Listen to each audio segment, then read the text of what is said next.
Welcome to the Night Library Archive.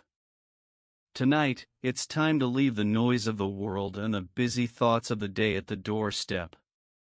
In the quiet corridors of our archive, we are opening a new chapter just for you. You are about to embark on a journey that transcends time, a journey designed to rest your soul. You are safe, you are comfortable, and now, you only hear the rhythm of my voice and the soothing atmosphere around you. Now, adjust your pillow. Pull up your blanket and gently close your eyes. Our story begins, and you are drifting toward the most peaceful shores of sleep. The iron-banded door of the statio groans on its hinges, a harsh, metallic protest that slices through the sudden stillness of the seventh hour. As I step across the threshold, the world I knew during the daylight, the roar of the Sibira, the haggling of the forums, the blinding glare of the sun on Traverton simply ceases to exist. It is swallowed whole. Rome does not just become dark, it becomes a physical weight. The night here is not a mere absence of light, but a thick, velvet shroud that settles into the lungs and clings to the skin like damp wool. I adjust the strap of my bucket, the situla, feeling the leather bite into my shoulder, and raise my lantern. The flame is a fragile, shivering thing, a tiny amber heartbeat trapped behind thin sheets of translucent horn. It does not conquer the darkness, it merely negotiates with it. It carves out a small, swaying sphere of reality, perhaps 2 paces in every direction, beyond which the world dissolves into an impenetrable, ink-black void. Within this circle, I can see the cracked edge of a paving stone, a shimmering puddle of stagnant water, and the grit of the volcanic silex beneath my boots. Outside of it, Rome is a ghost. My first step forward is a revelation of sound. In the day, the clatter of 1,000 carts and the shouts of 1,000,000 souls bury the individual. Now, the strike of my hobnailed boots against the stone is a thunderclap. Clack. Echo. Clack. Echo. The sound travels up the narrow canyon of the street, bouncing off the damp, lime-washed walls of the insulae that tower above me, disappearing into the heights where the roofs meet the stars. There is no wind yet. The air is stagnant, heavy with the scent of cooling stone, wood ash, and the faint, metallic tang of the nearby Tiber. I begin the slow, rhythmic march, the pace of a man who knows he has 6 hours of shadow ahead of him. To walk too fast is to invite the darkness to trip you. To walk too slow is to let the chill seep through the boiled leather of the cuirass and settle into the marrow. I am a solitary spark drifting through a city of stone corpses. Every few paces, the lantern flickers as a drop of oil shifts, and for a heartbeat, the shadows on the wall leap and contort. They look like giants reaching down from the upper balconies, or thin, spectral fingers tracing the graffiti scratched into the brickwork. I do not look up. To look up is to lose your footing in the mire of the gutter. The silence is not empty. It is a dense, layered thing, composed of 1,000 tiny, rhythmic breaths. As I pass a tenement, a massive, teetering structure of timber and sun-dried brick, I can hear the building itself sighing under its own immense weight. The wood groans as it cools, a slow, tectonic shifting that sounds like a ship at sea. From behind a shuttered window, 3 stories up, comes the low, guttural rhythm of a man snoring, a wet, rattling sound that seems to vibrate the very air. It is joined by the soft, rhythmic creak of a rope cradle somewhere else in the gloom. The city is breathing. 1,000,000 lungs are expanding and contracting in the dark, a collective, unconscious engine of life hidden behind thick oak doors and iron bars. I turn a corner, leaving the wider thoroughfare for a narrow alleyway where the eaves of the buildings almost touch overhead, blotting out the thin strip of the Milky Way. Here, the darkness is absolute. The lantern light reflects off the slick, greasy surface of the walls, revealing patches of damp moss and the iridescent trail of a slug. The air grows colder here, trapped between the stone, smelling of old wine and damp earth. I feel the isolation, then a cold, hollow sensation in the chest. In this alley, I could be the last man on earth. The great city, the Caput Mundi, has shrunk to the width of my shoulders and the reach of my lamp. My shadow stretches up before me, long and distorted, dancing across the uneven basalt blocks. It climbs over a discarded amphora, bends sharply at a doorway, and vanishes into the gloom ahead. I follow it. There is no choice but to follow it. The rhythm of my stride becomes hypnotic, a metronome for the night. Clack. Echo. Clack. Echo. The sound is a companion, a reminder that I am still solid, still present in a world that has turned to smoke and shadow. The lantern hisses. A tiny spark escapes the vent and falls, a dying star that winks out the moment it hits the wet ground. I pause for a moment, letting the silence rush back in to fill the space my footsteps left.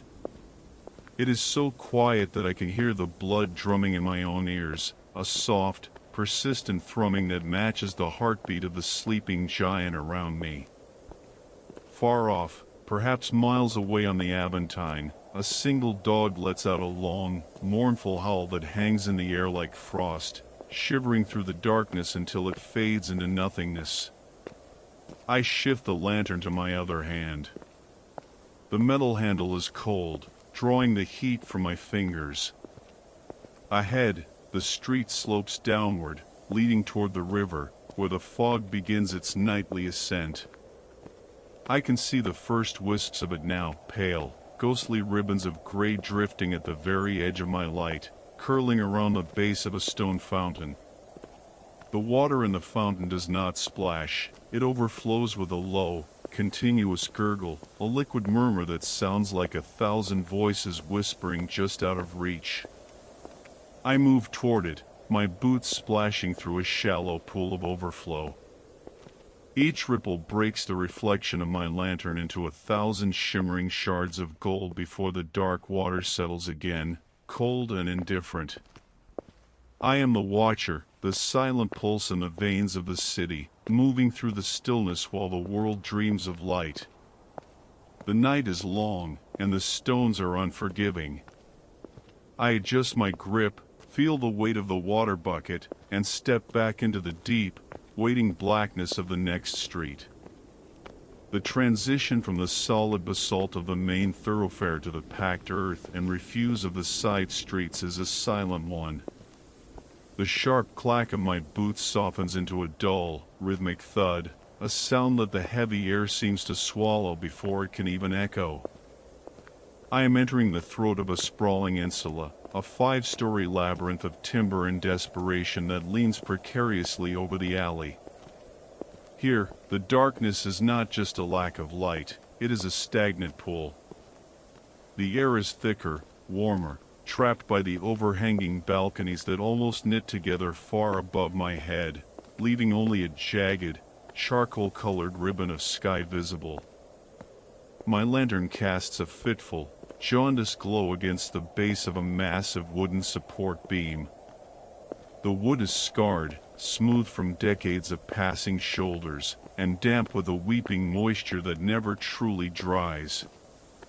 As I pass, the smell of the city shifts. It moves from the cold, metallic scent of wet stone to something organic and heavy, the smell of unwashed wool, charred cooking fat, and the sharp, ammonia sting of the dolia, the ceramic jars left at the foot of the stairs for the evening's waste. It is a scent that feels like a physical presence, a layer of grime that settles onto my tongue. I pause, lifting the horn lantern higher. The light shivers across the face of the building. The plaster is peeling in great, scabrous flakes, revealing the red brick and the gray mortar beneath, like a wound that refuses to heal. There is a profound, heavy stillness here, yet it is a noisy silence. From the upper floors, I hear the rhythmic, syncopated ticking of a wood-boring beetle deep within the rafters, tap, tap, tap. It is the sound of time eating the city from the inside out. Somewhere above the second floor, a floorboard gives a long, low scream of protest as a sleeper shifts their weight, followed by the soft, dry rustle of straw pallets. The silence of a million people sleeping is more oppressive than their noise. It is the sound of a held breath. Every few paces, I encounter the dead zones of the night, pockets of air so still that the smoke from my lantern rises in a straight, unwavering line, a thin ghost of gray against the black. In these pockets, the cold becomes more intimate.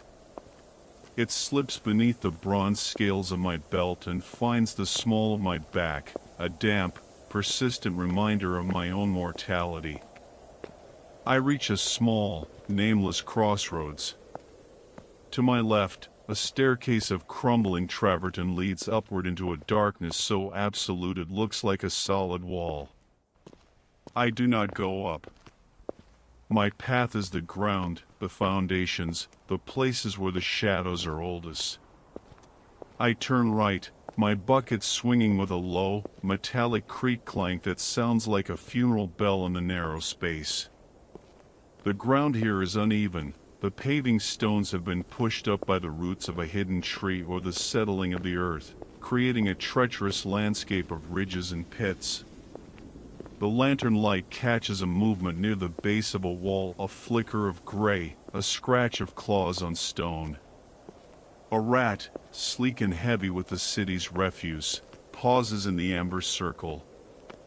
Its eyes reflect the flame for a heartbeat too tiny, burning pinpricks of red before it vanishes back into a hole in the masonry. It does not scurry in fear. It moves with the casual entitlement of a creature that owns the night. I am the intruder here. I am the fleeting light in a world that belongs to the sightless. I continue downward, toward the low-lying districts where the humidity begins to thicken into a tangible fog. The cobblestones underfoot are becoming slick, coated in a fine, greasy film of river mist. The sound of the city changes again. The snoring of the tenements fades, replaced by the rhythmic, distant drip, drip, drip of an overflowing cistern. It is a slow, agonizingly steady sound, like the ticking of a water clock, measuring out the hours until the sun returns. The light of my lamp reflects off a wall of white marble ahead, a small shrine to the Laras of the crossroads. The figures are carved in deep relief, their faces smoothed by centuries of touch and weather. In the flickering light, they seem to move, their stone eyes following me as I pass. I offer no prayer, the night is too heavy for words. I only watch the way the shadows of their outstretched arms stretch across the mud, turning into long, thin lances that pierce the gloom. The fog is becoming a wall now.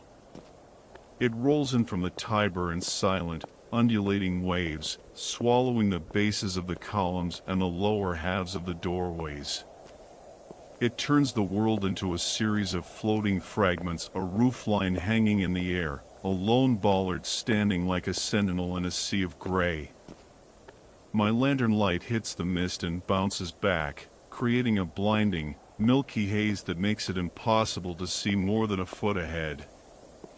I have to slow my pace. I feel the wall with my free hand, the stone cold and weeping against my palm, guiding myself through the white void. The silence here is muffled, padded by the fog. The sound of my own breathing becomes loud, wet, and labored. Every breath is a mouthful of the river. I can feel the weight of the water in the air, a dampness that clings to my eyelashes and turns the wool of my tunic into a heavy, sodden weight. I am walking through a cloud, a ghost city where the landmarks are gone and only the sensation of the cold, wet stone remains. I stop. Somewhere in the white distance, there is a sound. It is not the snoring of a man or the scuttle of a rat. It is a low, rhythmic thrumming, a vibration felt in the soles of the boots more than heard in the ears.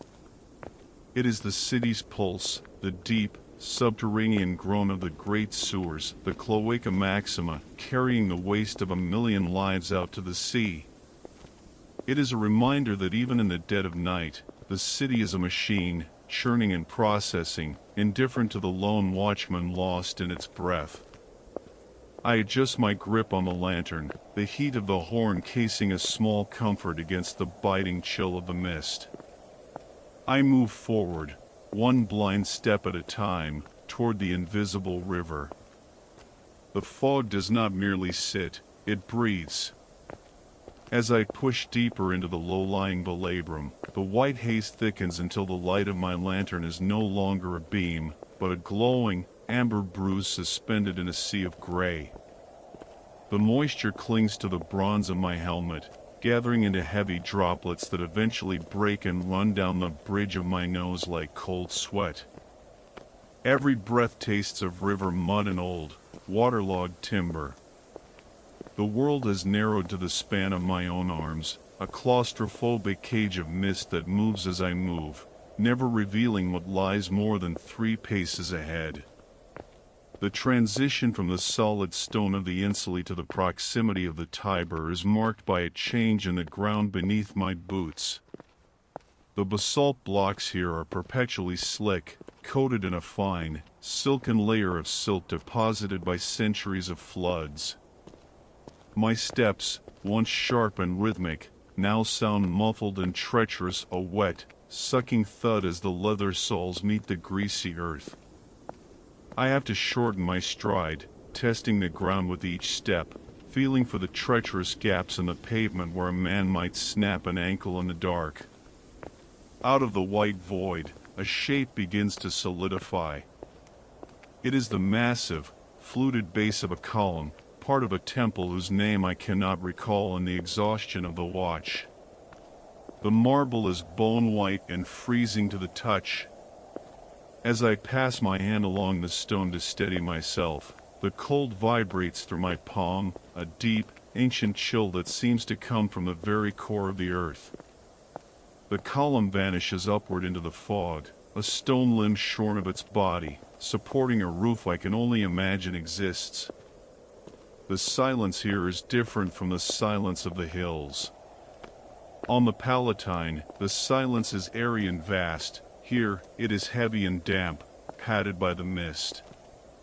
It smothers the sound of my breathing, turning it into a soft, rhythmic rasp. But even in this muffled world, there is a constant, low-frequency hum, the sound of the river. It is not the sound of splashing water, but a deep, muscular growl, the sound of 1,000,000 tons of dark water shoving against the stone embankments. It is a reminder of the power that flows beneath the city, a blind, indifferent force that cares nothing for the men who walk its banks. I stop near a drainage grate. Beneath the iron bars, I hear the water. It is a chaotic, subterranean melody, a series of hollow plops and rhythmic gurgles as the city's runoff meets the rising tide of the river. Drip. Gurgle. Slap. The sounds echo up from the darkness of the sewer, amplified by the stone throat of the drain. I stand there for a long moment, the lantern dangling at my knee, watching the way the yellow light catches the steam rising from the grate. The earth itself is exhaling, a warm, foul breath that curls around my shins before being swallowed by the cold river fog. A sudden, sharp sound breaks the trance. A piece of masonry, perhaps loosened by the damp or a scavenging cat, falls from a height and strikes the pavement somewhere to my right. Crack. The sound is startlingly loud in the dead air, a whip crack that shatters the hypnotic rhythm of the night. I freeze, my hand instinctively tightening on the handle of my bucket. I hold my breath, listening. Nothing. The silence rushes back in, more profound than before. No footsteps follow the crash. No voices call out. The city simply absorbs the impact and returns to its slumber. I wait for 10 heartbeats, 20, my eyes straining against the white wall of the fog. The shadows cast by my lantern are long and twitchy, dancing across the wet marble like spindly, black insects. When I finally move again, my heart is a frantic drum beneath my ribs, its rhythm slowly sinking back to the slow, heavy pace of the patrol. I reach the edge of a small square.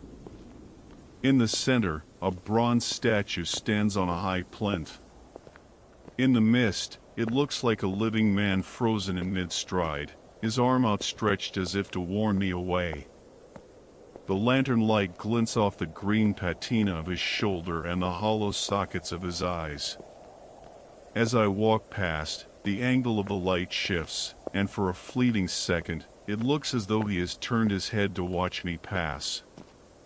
I know it is an illusion of the flame, a trick of the horn panes and the shifting fog, but the hair on the back of my neck rises nonetheless. The air grows even colder as I approach the docks of the Emporium. The smell of the river is now absolute: fish, wood hemp, and the rotting sweetness of grain that has sat too long in a damp warehouse. The fog here is so dense it feels like walking through wool. I can hear the rhythmic thump creak of moored boats rubbing against the wooden pilings, a slow, agonizing sound of friction that mimics the sound of a heavy door opening. I find a stone bollard and lean against it for a moment, the cold of the granite seeping through my tunic. I lift the lantern to check the oil. The flame is steady, a tiny, defiant sun in this world of gray. The wick is charred at the edges, and the smell of the burning fat is a sharp, familiar comfort against the suffocating dampness of the Tiber. I am halfway through the watch.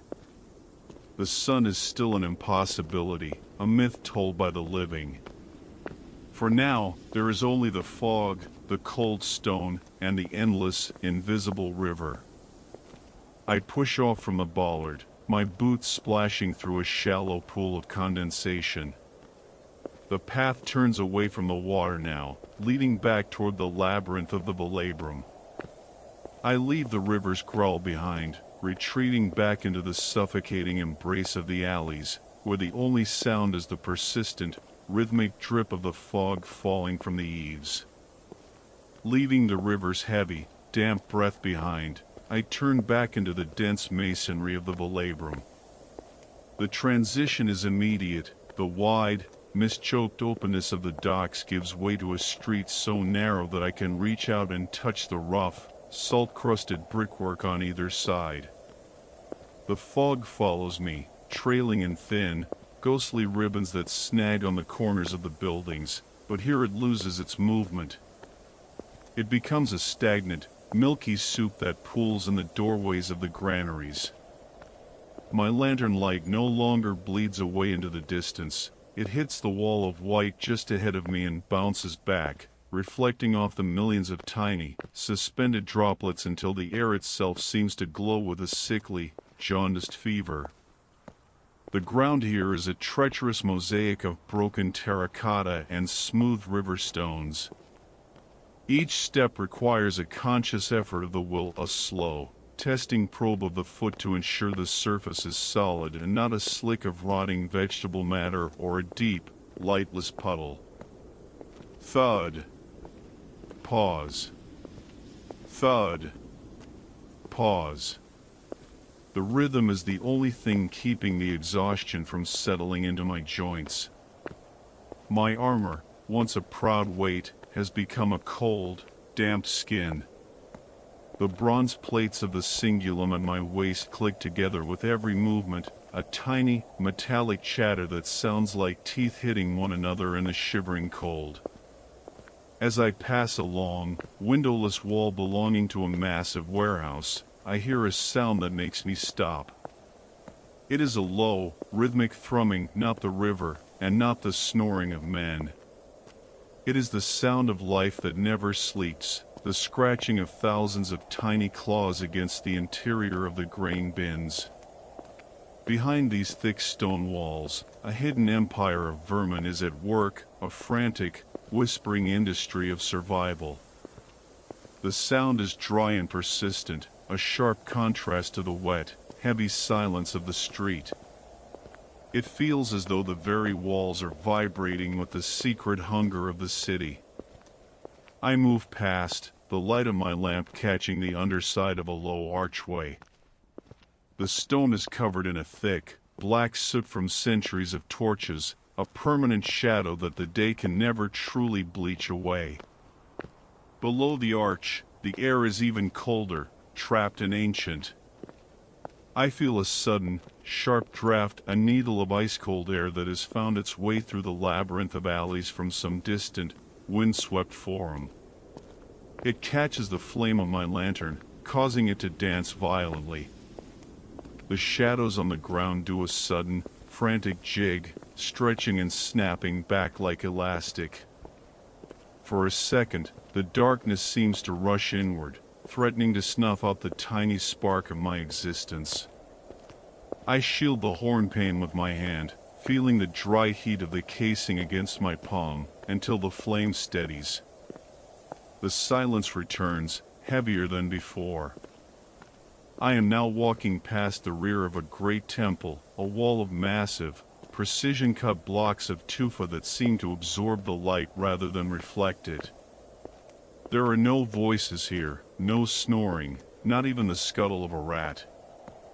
This is the silence of the gods, a vast, indifferent vacuum that makes the sound of my own pulse feel like an intrusion. I can hear the soft hiss of the burning oil in my lamp, a tiny, domestic sound in the face of this monolithic quiet. The fog begins to thin slightly as the ground rises toward the base of the Capitoline Hill.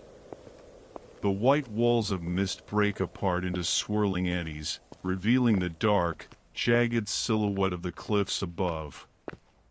High up, far beyond the reach of my lantern, the great temples of the summit sit in the clouds, invisible but felt a crushing weight of marble and gold suspended over the sleeping city. I feel small, a grain of sand shifting at the foot of a mountain. The texture of the night changes again. The damp smell of the river is replaced by the scent of cold ash and old incense, drifting down from the heights. I reach a public fountain, a simple stone basin where a thin stream of water arches from a bronze lion's head. In the absolute quiet, the sound of the water hitting the surface of the pool is crystalline, a series of bright, musical notes that echo off the surrounding walls. Plink.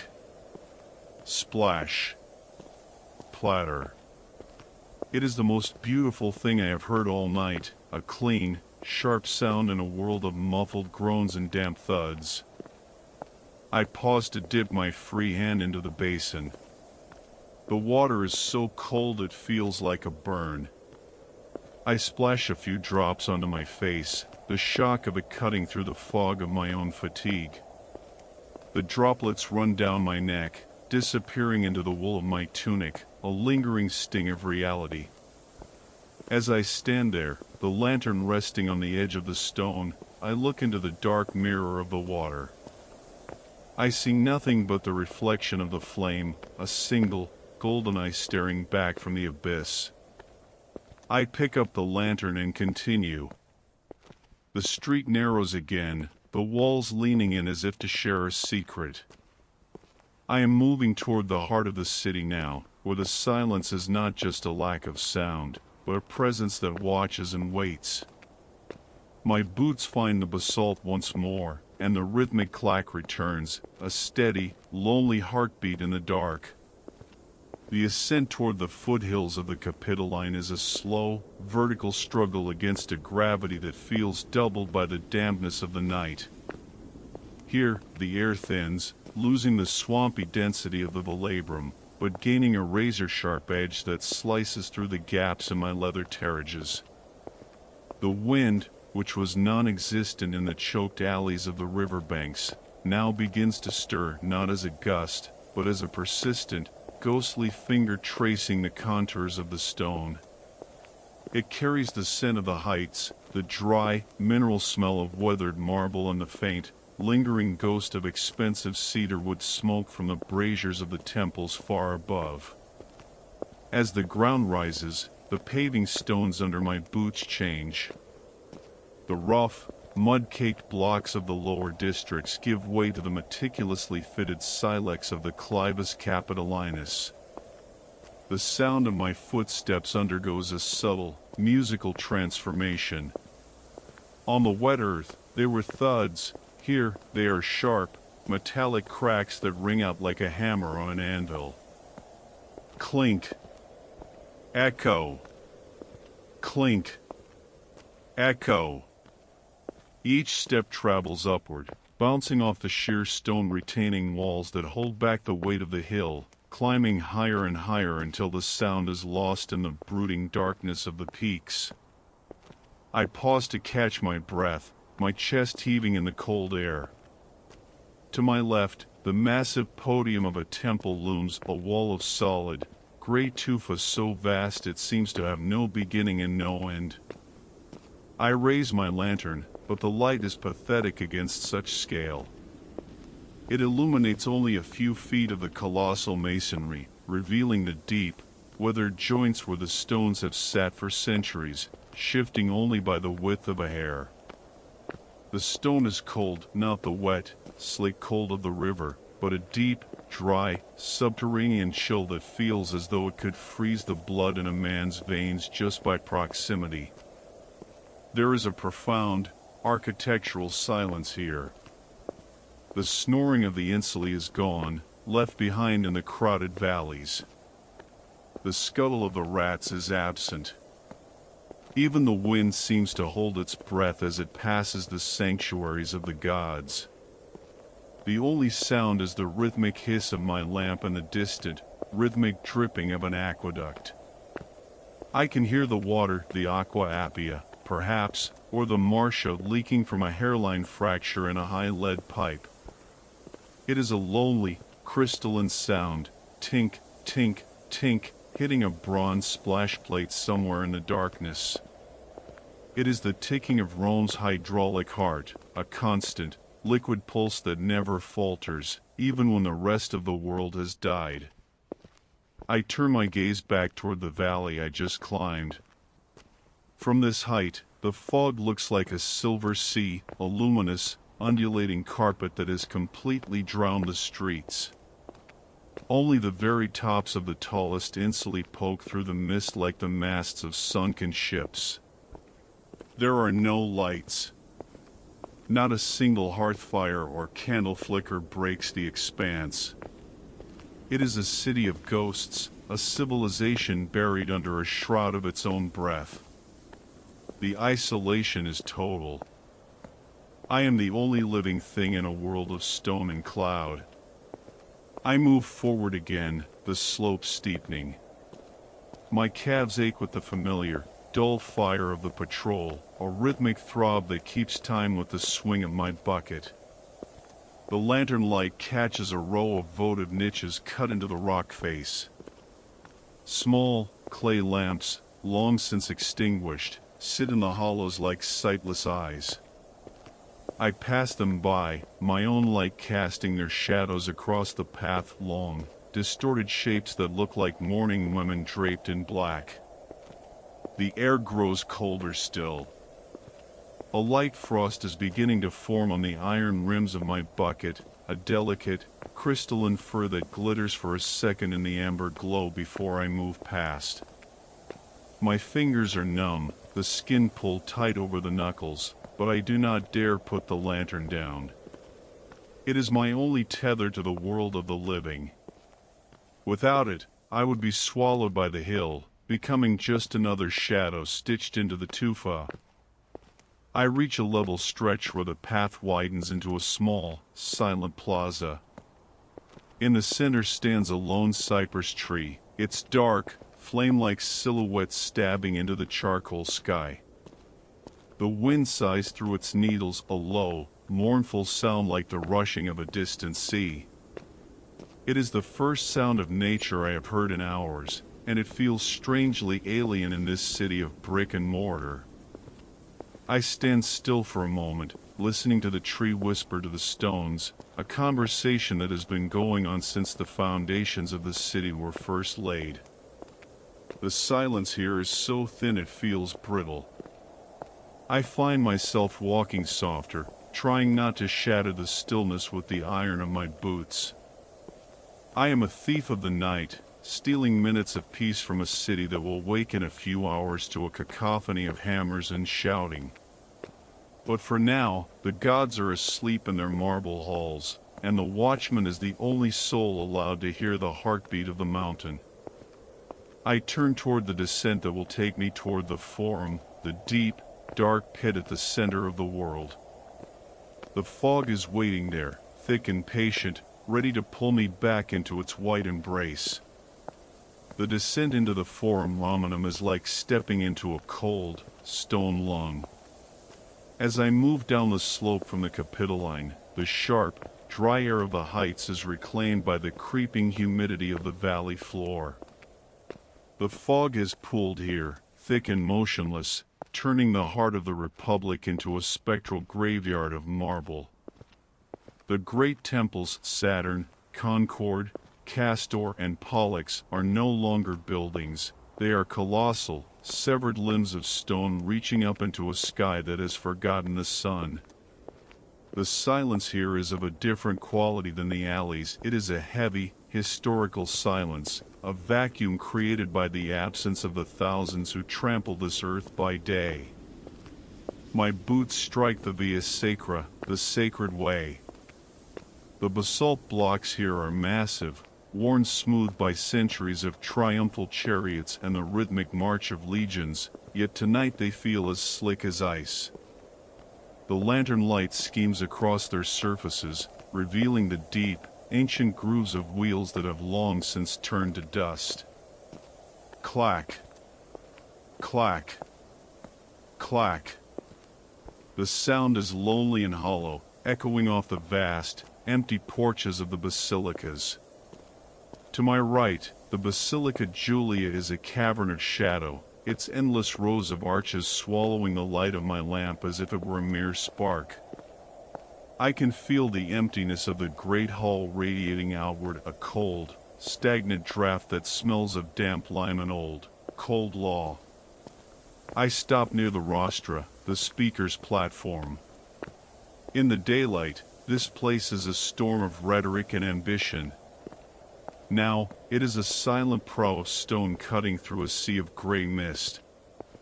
I lift my lantern, and the light catches the bronze beaks of captured ships, their jagged edges glinting like the teeth of some prehistoric beast. There is no sound here but the persistent, rhythmic sizzle of my torch's wick in the far-off, rhythmic dripping of the cloaca deep beneath the paving stones.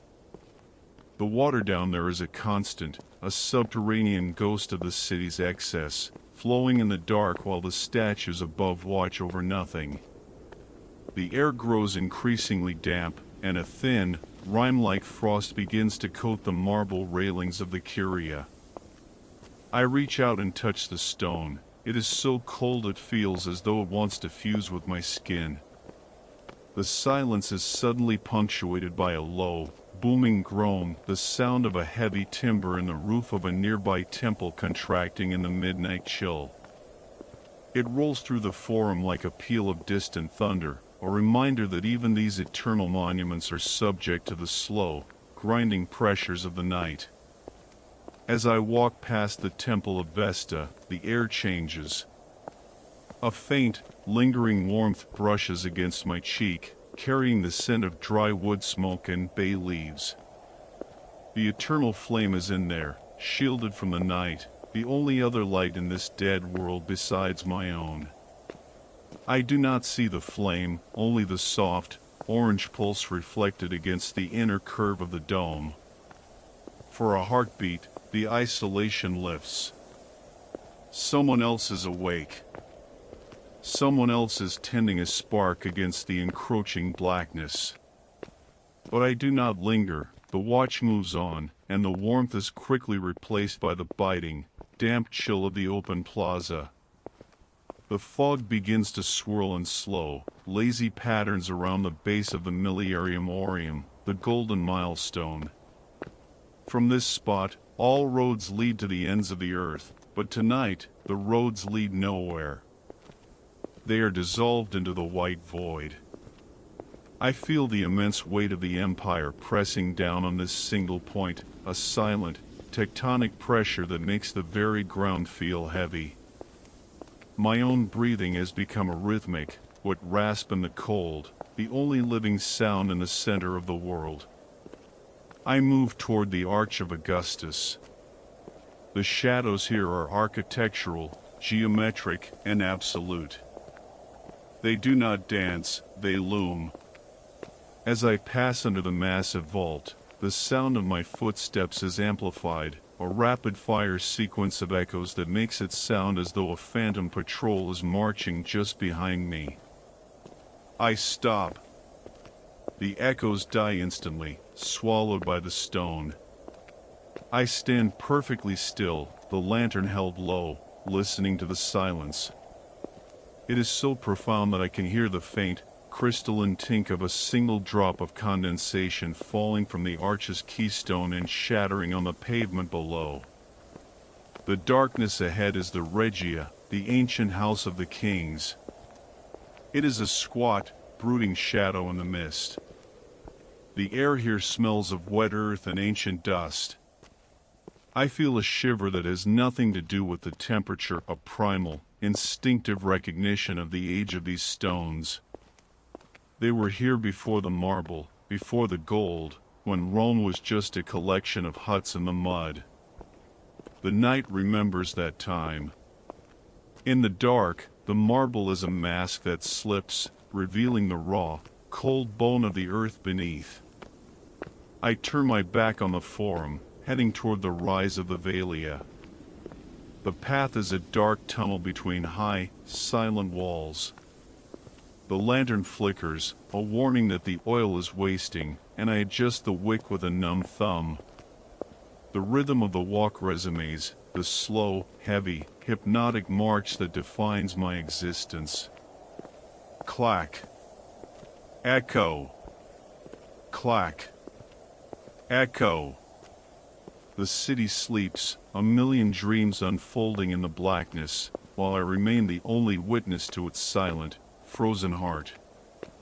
The ascent toward the Velia is a slow, rhythmic grind that pulls me out of the forum's marble hollow and into a place where the shadows feel older, more territorial. The ground here is a steep incline of dark, uneven stones that have been polished by centuries of passage until they shine like the skin of a serpent in my lantern's glow. To my left and right, the walls of the great estates rise like cliffs, their lower levels windowless and forbidding. This is the silence of wealth, a heavy, guarded quiet that feels different from the desperate, breathing silence of the slums. Behind these thick walls of travertine and opus reticulatum, the air is still, warmed by hidden braziers, but out here, the wind has found a narrow throat to howl through. It is a low, mournful sound, a thin whistle as the night air is squeezed between the high masonry of the Palatine and the slopes of the Esquiline. It doesn't gust, it flows like a river of ice, seeking out the gaps in my tunic and the seams of my sandals. The lantern flame bends almost double, straining against the horn panes, casting a frantic, leaping light that makes the world appear to stutter. One moment, a brick corner is sharp and clear. The next, it is swallowed by a darkness so deep it feels like a physical barrier. I tuck my chin toward my chest, the cold bronze of my helmet rim pressing against my forehead, and focus on the small, swaying circle of light at my feet. The texture of the air is changing again. The damp, heavy smell of the forum's fog is being scoured away by this wind, replaced by a strange, dry scent, the smell of old dust and cold iron. As I reach the crest of the rise, the Arch of Titus looms out of the blackness. It is a massive, spectral rib of stone. In the erratic light, the carvings on the interior of the vault, the figures of soldiers and the heavy, branched weight of the menorah seem to flicker with a phantom life. They look like men marching into a void, their stone faces frozen in a triumph that the night has rendered hollow. I pass beneath it, and for a few heartbeats, the wind is cut off, replaced by a sudden, jarring stillness that rings in my ears. The silence here is punctuated by a new sound, the rhythmic, metallic tink-tink-tink of a loose shutter high above me hitting a stone window frame. It is a lonely, mechanical sound, a heartbeat for a dead street. I stop and look up, but the height is too great for my lamp to reach. There is only the charcoal sky and the faint, blurred outlines of roof tiles, slick with the night's condensation. Somewhere in the distance, a slate shingle slips and slides down a roof, ending in a sharp, crystalline crack as it shatters on the pavement. The sound carries for blocks, unhindered by the noise of life, a tiny disaster in a sleeping world. I move toward the edge of the Karaini, one of the city's most ancient and prestigious neighborhoods. The houses here are vast, sprawling complexes that breathe a different kind of night. There is no snoring here, or if there is, it is buried behind layers of brick and garden courtyards. Instead, there is the sound of the wind in the trees. Behind a high, spiked wall, I can hear the dry, rhythmic clatter of palm fronds and the soft, sibilant rush of wind through pine needles. It is a sound of the wilderness, out of place in the heart of the metropolis. It makes the city feel fragile, a temporary arrangement of stone that the earth is slowly trying to reclaim. I find a small, recessed doorway and pause, leaning my shoulder against the cold wood. The door is thick oak, studded with iron bolts the size of my thumb. It feels immovable, a barrier between the raw night and the curated comfort of the interior. I can hear the faint, muffled sound of a water clock dripping inside the vestibule, plip, plip, plip. It is the most precise sound in Rome, a steady, indifferent measurement of the darkness. I wonder how many drops are left before the first gray light touches the peaks of the Sabine Hills. To me, it feels as though the sun has been extinguished forever, leaving only this endless, rhythmic dripping in the dark. My lantern is burning low now. I can smell the thickening oil, the scent becoming heavier, more acrid. I carefully open the small latch of the horn pane to trim the wick. The raw flame leaps out, a sudden, blinding brilliance that makes the surrounding shadows roar inward. My own shadow is cast 3 stories high against the wall opposite, a monstrous, flickering guardian. For a second, the heat of the flame against my face is an incredible luxury, a reminder of what it is to be warm. Then, I snap the pane shut, and the world returns to its jaundiced, swaying amber. I continue my walk, turning toward the dark, sloping path that leads toward the Sabira. The descent is steep, and the wind follows me, pushing at my back as if to hurry me into the depths. The character of the stones changes underfoot. The prestigious marble and fine tufa of the heights are replaced by the utilitarian brick and patched-up rubble of the commercial districts. The silence is losing its architectural purity, becoming cluttered again with the distant, low-frequency hum of the city's heart. I pass a closed tavern, its sign a faded painting of a wine jar swinging on a rusted hinge with a rhythmic, high-pitched scree-scree-scree. The smell of sour wine and stale grain lingers in the doorway, a ghost of the evening's revelry.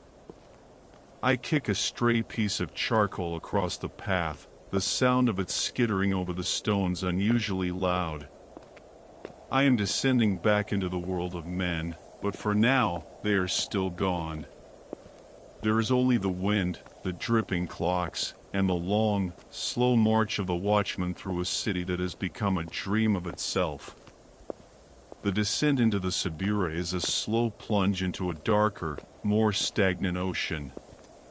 If the heights of the Karaini were the lungs of the city, breathing in the cold, thin wind, the Sibura is its belly, low, cramped, and thick with the heavy dregs of the night.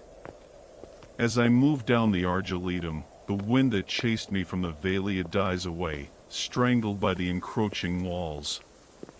The air grows warmer here, but it is a claustrophobic, sickly warmth, trapped by the density of the insulae that lean toward one another like conspirators. The sky is gone, in its place is a jagged ceiling of overhanging balconies and wooden laundry lines that sag with the weight of damp tunics, dripping rhythmically onto the stones below. Drip. Thud. Drip. Thud. The sound of my boots has lost the sharp, crystalline ring of the marble hills. Here, the pavement is a patchwork of broken tiles and uneven basalt, often slicked with a film of kitchen slop and wood ash. Each step is a muffled, wood impact. The lantern's light feels smaller here, more embattled. It reflects off the greasy surfaces of the walls, revealing the layers of Rome's daily life, a smear of red paint from a forgotten election, a scratched obscenity, a charcoal sketch of a gladiator. Everything is layered in soot. The very stones seem to have soaked up the sweat and smoke of a million lives, and in the dead of night, they exhale it back into the narrow alleys. I pass an alleyway so thin that my shoulders would brush both sides if I entered.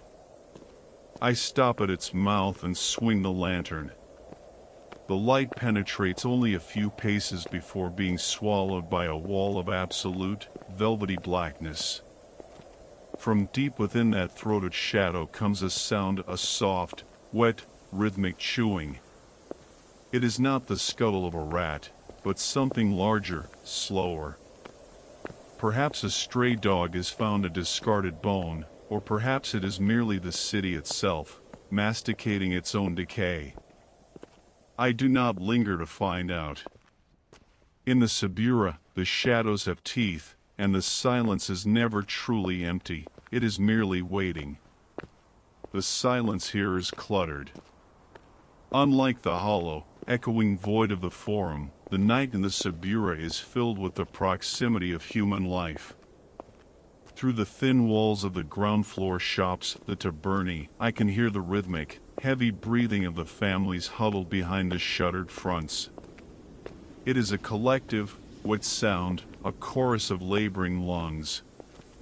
Someone coughs a sharp, racking sound that tears through the stillness and is followed by the low, shushing murmur of a mother and the renewed silence of exhaustion. I feel like a ghost passing through a graveyard of the living, the only one whose eyes are open, the only one moving through the stagnant air. I reach a small courtyard where a public wellhead stands, a circular lip of stone worn down by centuries of rope burns. I set my bucket down with a low, metallic clink that seems to ripple outward, bouncing off the surrounding 5-story walls until it reaches the distant roofs.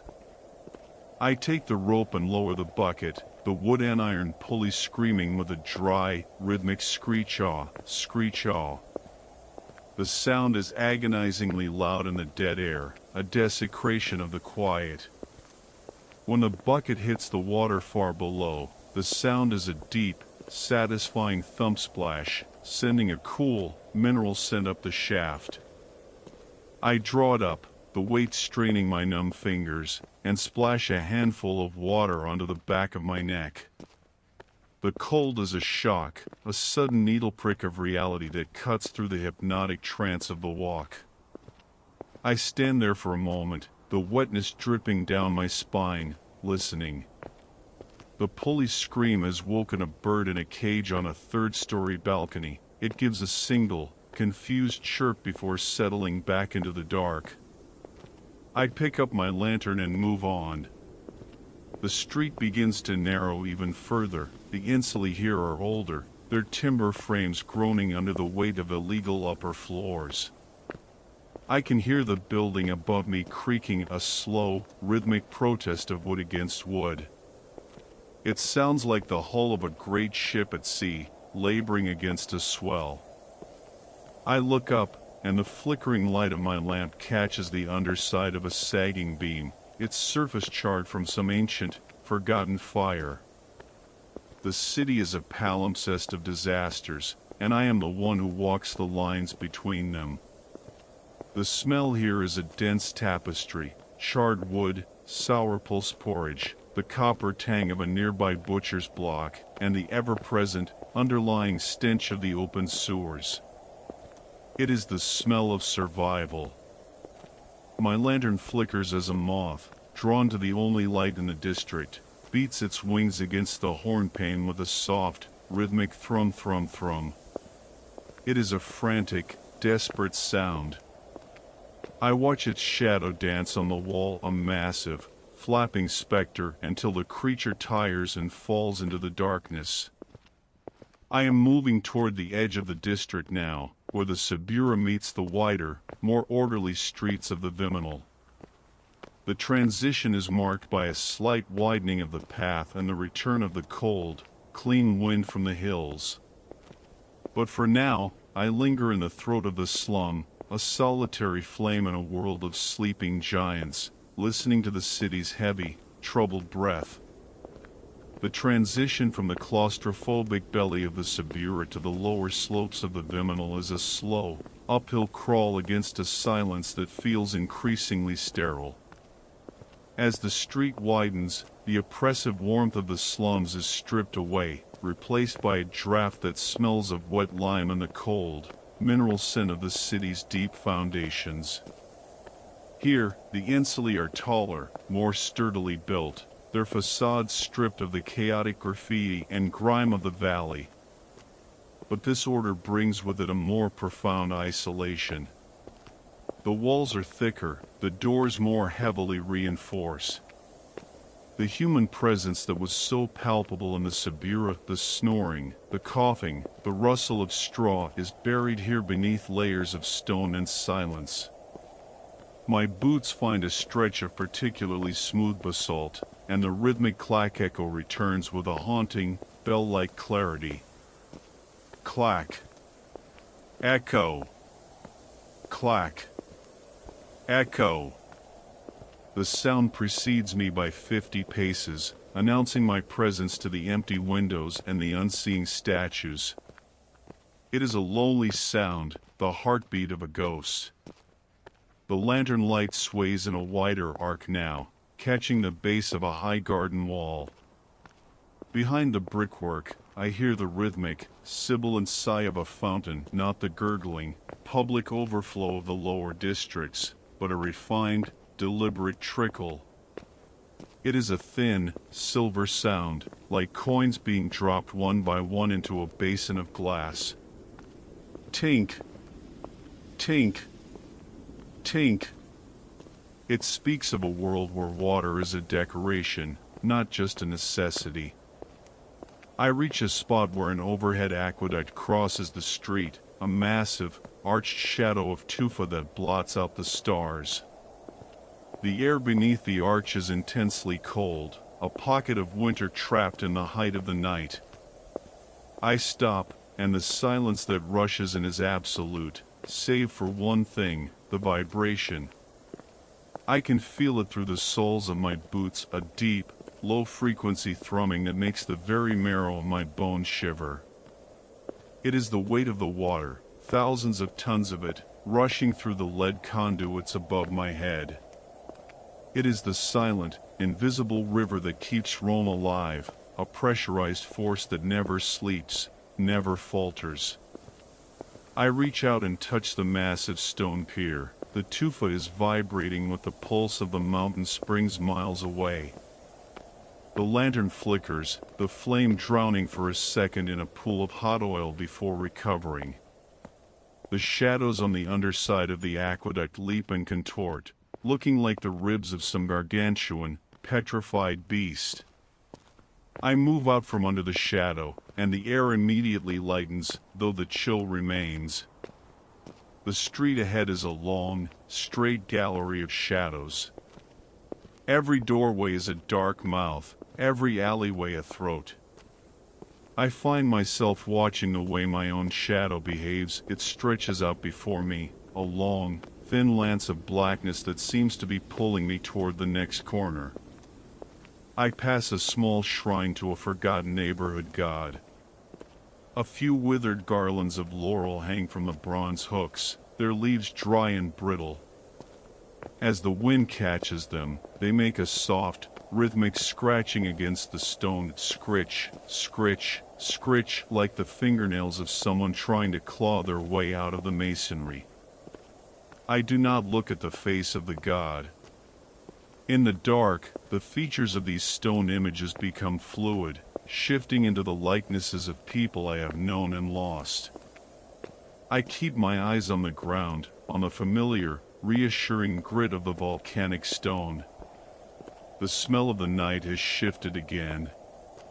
The organic stench of the Sibira is gone, replaced by a sharp, metallic tang, the scent of a blacksmith's forge that was extinguished hours ago, leaving only the smell of cold iron and wet slag. It is a clean, industrial smell that feels honest in the dead of night. I pass the workshop, my light glinting off a pile of discarded iron hoops leaning against the wall. They look like a stack of rusted halos. The silence is suddenly broken by a sound from the heights of the Viminal, a long, rhythmic creaking, like a heavy rope being strained to its limit. I stop and listen, my heart thudding against the bronze plates of my armor. It is the sound of a large crane, left standing on a construction site for a new villa. The wind is catching the boom, causing it to sway almost imperceptibly, the wood groaning in its iron sockets. Creak. Pause. Creak. It is a weary, mechanical sound that fits the mood of the city. Rome is a work in progress, even in its sleep, its skeletons of timber and stone waiting for the sun to give them purpose again. I adjust my grip on the situla, the buckets handle a cold, unyielding line across my palm. My fingers are so numb they feel like pieces of wood. I begin the slow march again, my boots marking the seconds of a night that feels eternal. The fog from the Tiber is a distant memory now, replaced by this thin, biting clarity of the hills. I am moving toward the higher ground, where the air is pure and the silence is as hard as the marble. I have reached the halfway point of the watch, the dead center of the night where the stars above the Viminal seem to have frozen in their tracks. Here, at the summit of the street, the air is so still it feels like glass, brittle and ready to shatter at the slightest breath. The silence has lost its texture. It is no longer a sound, but a vacuum that pulls the heat from my body and the light from my lamp. I stand at the intersection where the great estates of the hill begin to bleed into the more somber, official buildings of the city's upper administration. The marble here is not the flashy, veined stone of the forums, but a flat, lunar white that seems to glow with its own internal, ghostly radiance in the dark. My boots have stopped ringing. Perhaps it is the cold, or perhaps the stone here is so densely packed that it refuses to echo. Each step is a dry, final thud. The rhythm is no longer a march, it is a heartbeat, slow and heavy. Thud. Thud. Thud. I am the only thing moving in a city of stone corpses. I pass a long, high wall of a senator's villa, where the scent of the night shifts one more time. It is the smell of a hidden garden, damp boxwood, wet jasmine, and the sharp, medicinal tang of crushed rosemary. It is a fragrance of the wealthy, a scent that does not belong in the street, escaping over the wall like a prisoner. Behind that wall, I hear a sound that is so rare in the night it makes me freeze in place. It is the soft, rhythmic snip snip snip of a gardener's shears. For a moment, I think my mind is playing tricks, conjuring sounds from the static of the silence. But then it comes again, a clean, metallic bite through green stems. Someone is working in the absolute dark, tending to the private beauty of the powerful while the rest of the world is blind. It is a reminder that Rome is never truly still. There are always hidden gears turning, always hands moving in the shadows to ensure the day begins with perfection. I move away from the wall, the sound of the shears fading until the heavy silence returns. My lantern is beginning to sputter. The oil is low, and the wick is curled into a blackened claw. I stop by a stone mounting block and set the lantern down. The flame is a tiny, struggling amber eye. I watch it for a long minute, mesmerized by the way it fights the dark. The shadows around me are long and thin, like the fingers of a starving man, stretching across the street to touch the opposite wall. I am a speck of light in a universe of ink. The silence is suddenly amplified by the distant, rhythmic lowing of an ox. It is miles away, perhaps at the Porta Capena where the night carts wait for the hour they are permitted to enter the city, but in this preternatural quiet, it sounds as if it is in the next street.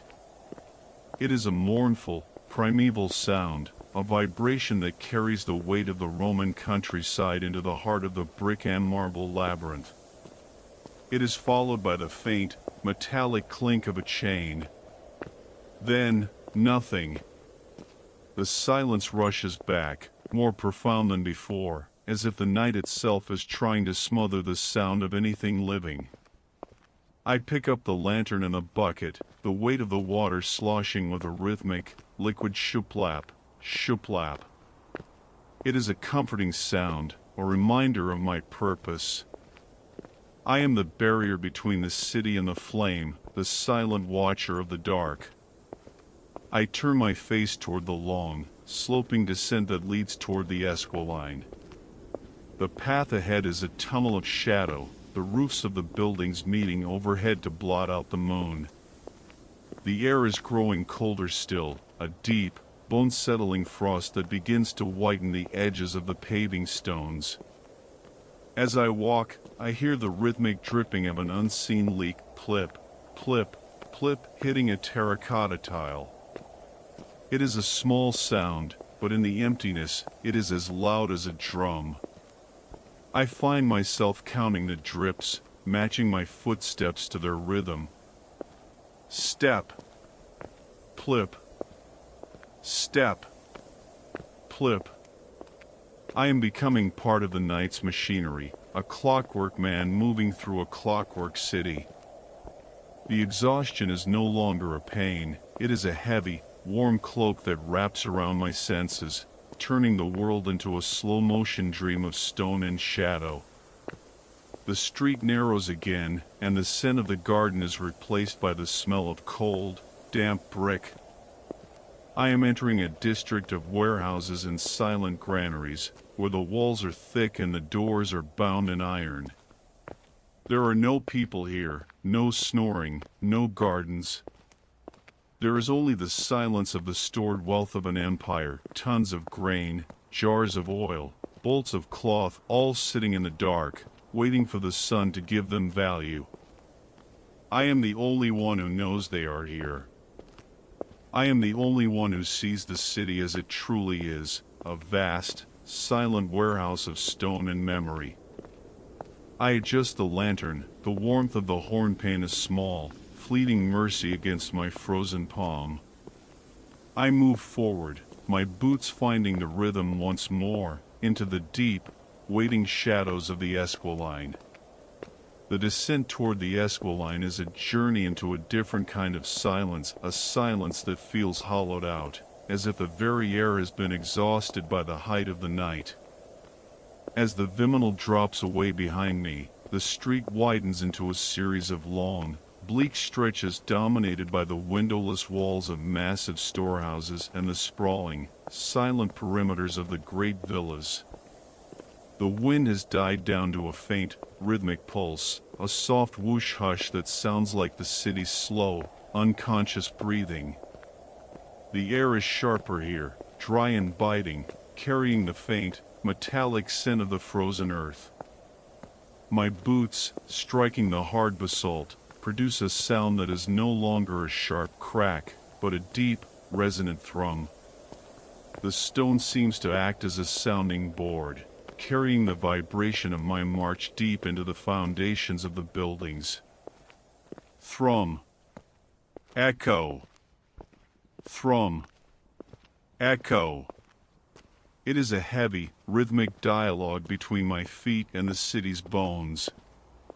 The lantern's light is a small, amber spear, piercing the dark just enough to reveal the hoarfrost that has begun to crystallize in the cracks of the pavement.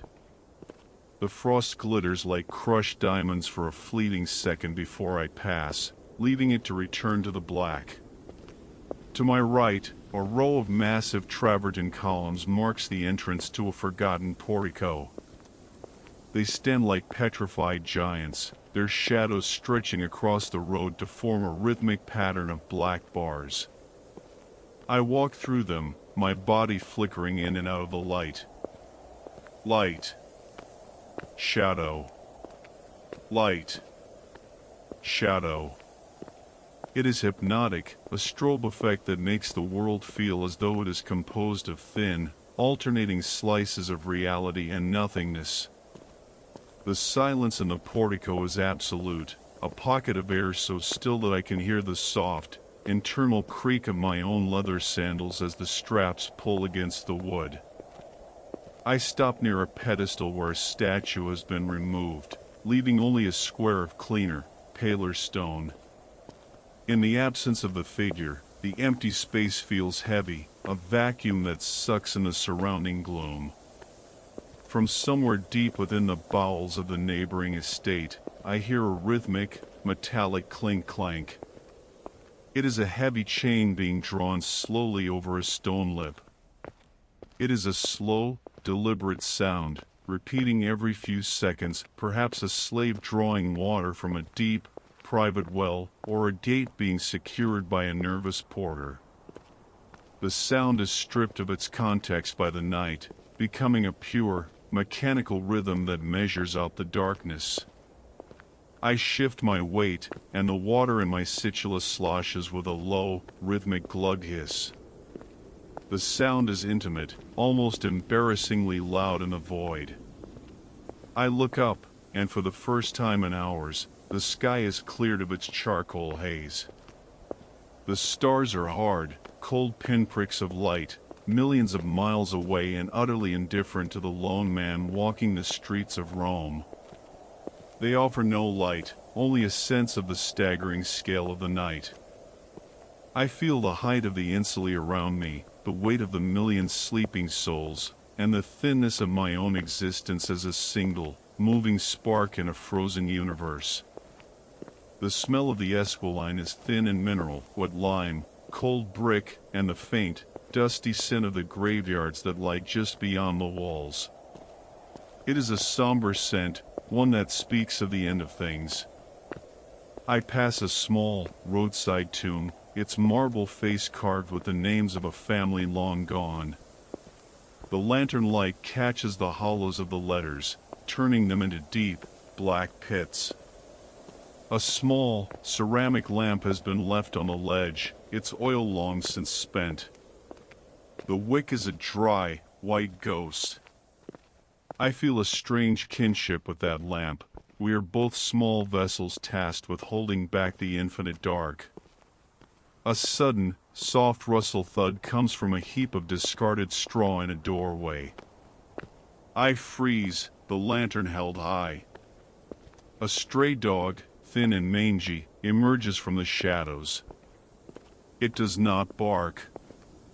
It does not growl. It simply stands there, its eyes reflecting the amber flame with a dull, golden glow.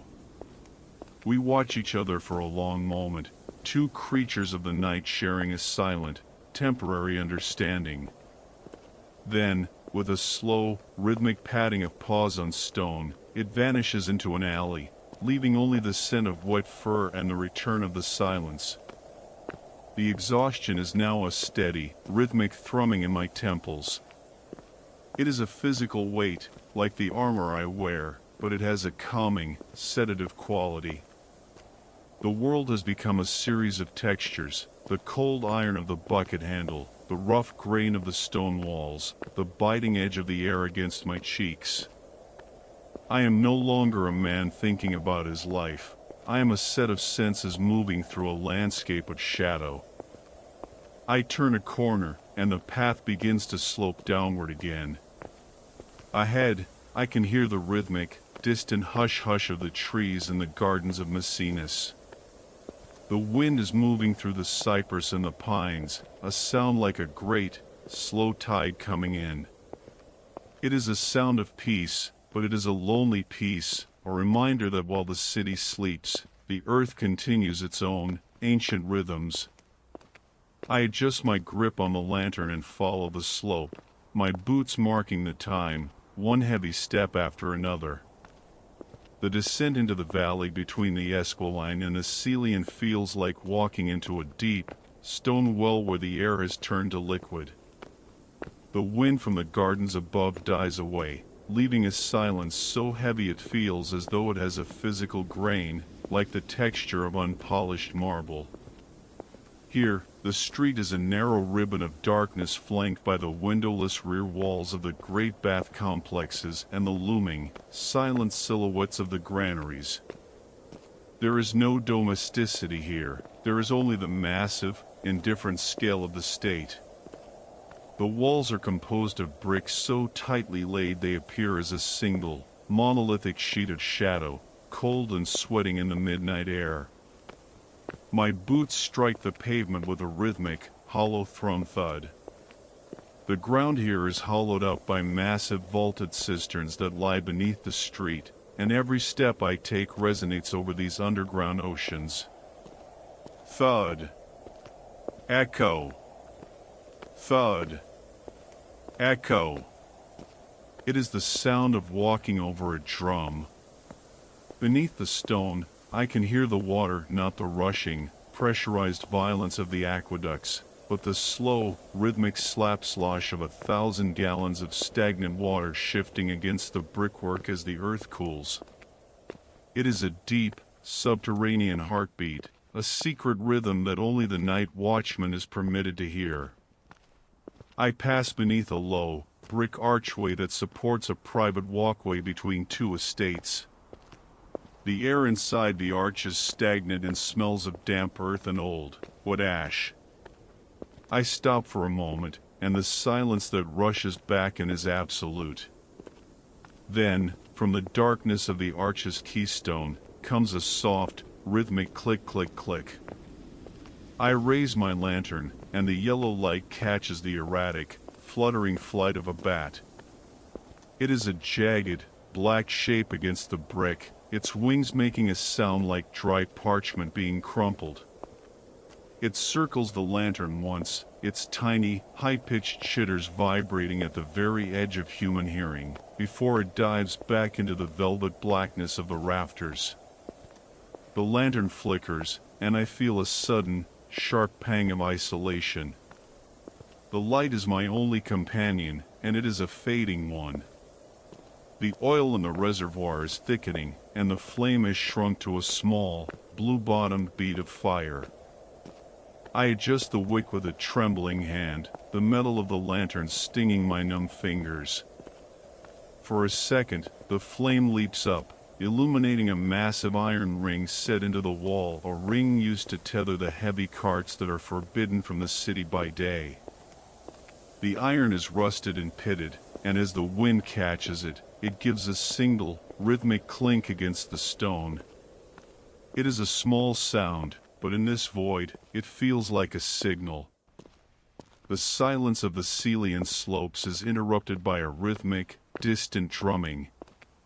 I stop, my hand tightening on the bucket handle. It is not a drum of war or ritual, but the rhythmic, heavy thumping of a fuller's mill further down the valley. Even at this hour, the great vats are being worked by the weight of water or the slow, rhythmic treading of weary feet. Thump. Pause. Thump. Pause. It is a dull, medicinal sound, the sound of the city's industry continuing in its sleep. It is a reminder that while the senators dream of power and the beggars dream of bread, the machines of Rome never stop their slow, grinding consumption of the night. The smell here is a mixture of cold, wet stone and the sharp, alkaline sting of the fuller's chemicals drifting up from the valley floor. It is a harsh, clean scent that cuts through the fog of my own exhaustion. I move forward, the slope steepening as I head toward the great circus.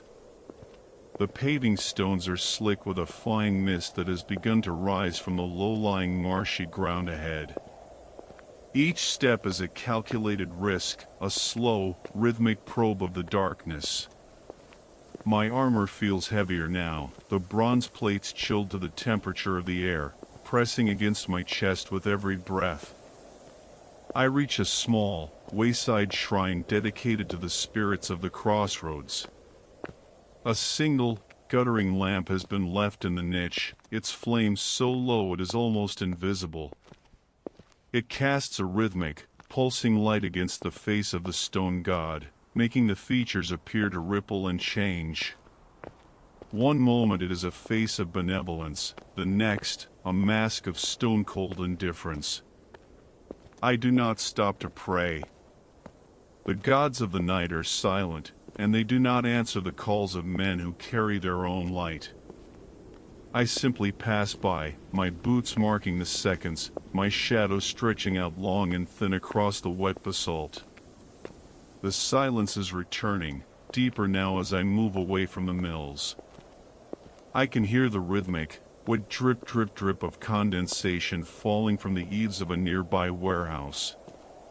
It hits a discarded ceramic shard with a sharp, musical ping. I find myself matching my heart's slow, weary beat to the rhythm of the water. Ping. Step. Ping. Step. I am a ghost in a city of stone, a solitary spark moving through a world that has forgotten the sun. The night is a vast, echoing chamber, and I am the only one left to hear its secrets. I turn my gaze toward the looming shadow of the Palatine Hill, where the palaces of the emperors sit in the dark like sleeping dragons. There is no light there, no movement. Only the cold, white marble and the rhythmic sighing of the wind in the high, dark pines. I am alone in the valley of the giants. The descent brings me to the absolute floor of the city, the low-lying shadow between the Celian and the Palatine, where the air is no longer a gas but a heavy, liquid drape. Here, the great circus lies in wait, a colossal, silent scar across the landscape of Rome. In the daylight, this place is a thundering vortex of sound, a scream of 60,000 voices and the rhythmic drumming of hooves on sand. Now, it is a hollowed-out world of its own. As I walk along the outer perimeter of the massive wooden and stone bleachers, the scale of the structure is terrifying. The rows of arches stretch away into the blackness like the ribcage of a leviathan, repeating their geometric patterns until the eye can no longer distinguish stone from shadow. My boots have found a path of packed sand and crushed tufa, and the sound of my movement has changed to a soft, rhythmic hush crunch. It is a sound that feels private, almost secretive, as if the night is whispering back to me. The lantern light is failing. It no longer reaches the walls, but reflects off the fine dust in the air, creating a golden, swirling halo that follows me like a phantom. I can smell the ghosts of the arena, the lingering scent of dry straw, old manure, and the sharp, coppery tang of animal sweat that seems to have soaked into the very soil over the centuries. I stop near one of the great arched entrances. From deep within the stone tunnels that lead to the seating tiers, there is a sound. It is a slow, rhythmic sigh groan, the sound of the wind being forced through a narrow stone throat. As it passes through the labyrinth of the substructures, the air takes on a musical quality, a low, fluting note that vibrates in the chest. Who? Pause. Who? It is as if the circus itself is dreaming of the races, its stone lungs expanding and contracting in a deep, tectonic slumber. I stand perfectly still, letting the sound wash over me, feeling the immense weight of the Palatine looming directly above, its palaces pressing down on the valley like a crown of lead. The silence is broken by a sharper, more rhythmic sound from the darkness of the arena floor. Tap, tap, tap. It is the sound of a small stone falling from a high tier and bouncing down the marble steps, one by one, until it hits the sand. Each impact is a clean, solitary event in the void. I do not look up. To look up is to acknowledge the dizzying height of the empty seats and the thousands of invisible spectators who might be sitting there in the dark, watching the lone watchman with his flickering lamp. I keep my eyes on the circle of yellow light at my feet, on the patterns of the sand and the discarded fragments of betting tickets, small, clay shards that have been trodden into the earth. I move toward a stone water trough meant for the horses.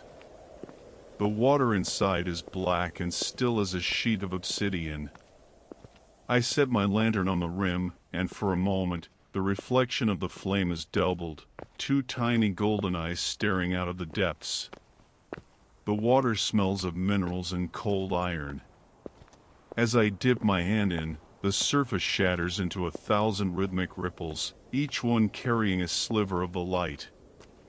The cold is so intense it feels like a physical blow to the wrist, but it serves to anchor me. In this world of colossal shadows and whispering stones, the sting of the water is the only thing that feels real.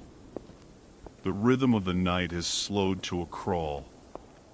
My own heartbeat seems to have synced with the slow, deliberate dripping of a leak somewhere high in the imperial box. Drip. Beat. Drip. Beat. I am losing the sense of time. Is it the 8th hour? The 9th? In the dark, hours have no meaning. There is only the distance between one street corner and the next. I pick up the bucket and the lamp, the iron handle of the situla groaning a soft, rhythmic protest. Kriake. Kriake. I begin to walk the length of the long, straight stretch of the circus. The path seems endless. To my left, the dark mass of the Palatine, to my right, the skeleton of the bleachers. The air here is colder than the hills, trapped in this geographic trench. A thin, silver frost is beginning to bloom on the wooden railings, a delicate, feathery lace that wilts and vanishes as my lantern passes, only to reform in the dark behind me. I feel like a man walking through a dream, or a soul traversing the underworld, with only a measure of oil and a bucket of water to prove my worth. The smell of the night changes as I approach the end of the straightaway. The dry scent of the arena is replaced by something wet and ancient, the smell of the marshy ground near the velabrum. The fog is returning, a low, thick carpet that covers the sand and the track, turning the circus into a white lake. I can no longer see the ground. I walk through the mist, my shins disappearing into the white, my lantern light turning the air into a solid, golden wall. The silence here is muffled, padded by the fog. Every sound of the creak of my armor, the rhythm of my breath, is tucked away into the wool of the mist. I am moving toward the river again, back toward the beginning of the circle, through a city that has become a ghost of itself. The transition from the open, spectral void of the great circus to the shadowed skirts of the Aventine is a passage through a world of bone and mist. As I leave the sand behind, the fog thickens into a heavy, swirling curd that clings to the arches of the Aqua Claudia. The massive stone pillars of the aqueduct loom out of the white haze like the legs of a petrified elephant, marching toward the heart of the city in a line that has no beginning and no end. The air here is frigid, a damp, penetrating cold that has finally found its way through the thick wool of my tunic and settled against my skin like a wet shroud. My boots have returned to the stone, and the sound is a rhythmic, muffled clack-hush. The paving blocks here are older, uneven, and slick with a fine, translucent film of frost that makes every step a deliberate, precarious act of balance. Step. Slide. Grip. Step. The rhythm is broken, hesitant. The lantern light is a dying thing. The flame has retreated to a thin, violet sliver at the edge of the wick, casting a light so dim that the shadows of my own legs look like long, flickering stilts wading through the fog. I stop beneath the shadow of a massive brick granary. The building is a fortress of bread, its walls 5 feet thick and pierced only by high, narrow vents that look like sightless eyes. From one of these vents comes a sound, a soft, rhythmic hush hush hush. It is the sound of thousands of tons of grain shifting almost imperceptibly as the building settles, a slow, granular avalanche in the dark. It sounds like the city is whispering its secrets to the earth. I lean my forehead against the cold brick for a heartbeat, the rough texture of the clay pressing into my skin. The building is breathing. A faint warmth radiates from the masonry, the lingering heat of a million sun-baked bricks cooling in the winter of the night. The silence of the Aventine slopes is a religious silence. This is the hill of the foreign gods, of the ancient mysteries, and the air feels heavy with the weight of things unsaid. I pass a small, circular temple, its marble columns so white they seem to cut through the fog like shards of ice. There is no sound here but the rhythmic drip-clink of a broken gutter, and the faint, sibilant rustle of the wind through the dark leaves of a laurel grove. The smell of the night has shifted again. It is no longer the mud of the river or the dry dust of the arena, but the sharp, medicinal scent of crushed bay leaves and the cold, metallic tang of bronze. I reach a high point where the fog thins for a moment, revealing the dark, serpentine curve of the Tiber below. It looks like a ribbon of polished obsidian, reflecting nothing but the absolute blackness of the sky. The city across the water, the Transtiberum, is a formless mass of shadows, a land of ghosts. I can hear the river now, a deep, rhythmic thrum slap as the current hits the stone piers of the Sublician Bridge. It is a muscular, predatory sound, the sound of a beast moving in the dark. The lantern sputters, a sharp hiss of dying oil that makes my heart skip a beat. I open the horn pane, and the raw, cold air rushes in, nearly snuffing the flame. I quickly trim the wick with the edge of my thumb, the charred soot staining my skin, and the light recovers a small, defiant amber glow. In that moment of brightness, I see something on the wall of a nearby house, a line of rhythmic, scratched marks, like someone counting the days of a long imprisonment. Or perhaps it is just the weather, the rain and the wind carving their own tally into the stone. The exhaustion is now a heavy, rhythmic pulse in my jaw, a dull ache that matches the swing of my bucket. The situla is heavier than it was at the start of the watch, the water inside cold enough to freeze the blood. Sway. Slosh. Step. Sway. I am a machine made of leather and bronze, a clockwork watchman winding his way through a city that has stopped time. I move toward the edge of the hill, where the path drops away into the deep shadows of the docks. The silence here is suddenly broken by a rhythmic, metallic tink-tink-tink. It is a small, silver bell, ringing somewhere in the darkness of a closed shrine. It is a lonely, fragile sound, a plea to a god who is likely as asleep as the rest of the city. It rings 3 times, then stops. The silence that follows is even deeper, a velvet weight that presses against my ears until they ring with the absence of sound. I turn my face toward the river once more. The fog is rising to meet me, a white tide that swallows the world. I move into it, my boots marking the seconds, a solitary spark disappearing into the breath of the Tiber. The descent into the Emporium district is a plunge into a world of stone and silence where the air has turned to a thick, briny paste.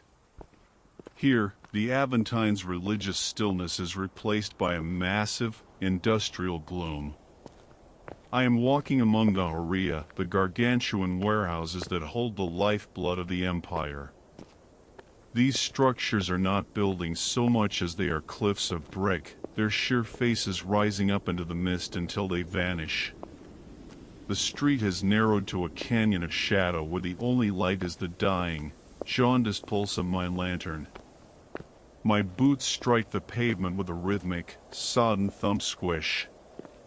The ground here is permanently damp, the paving stones covered in a fine, greasy layer of river silt and spilled oil from the millions of amphorae that have passed this way. Thump. Slid. Thump. Slide. The rhythm is sluggish, a heavy, laborious march through a landscape of ghosts. The lantern light catches the base of a wall made of testatium, broken shards of pottery, and for a moment, the wall seems to be made of scales, like the skin of a buried dragon. I stop near the great altar of Hercules. The air here is cold and carries the faint, metallic scent of old blood and cold ash, a lingering memory of the day's sacrifices. But the dominant smell is the river, a wet, rotting sweetness of river reeds and ancient, waterlogged timber.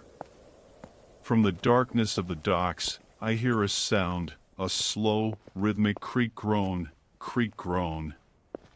It is the sound of the great wooden cranes, their massive timbers contracting in the midnight chill.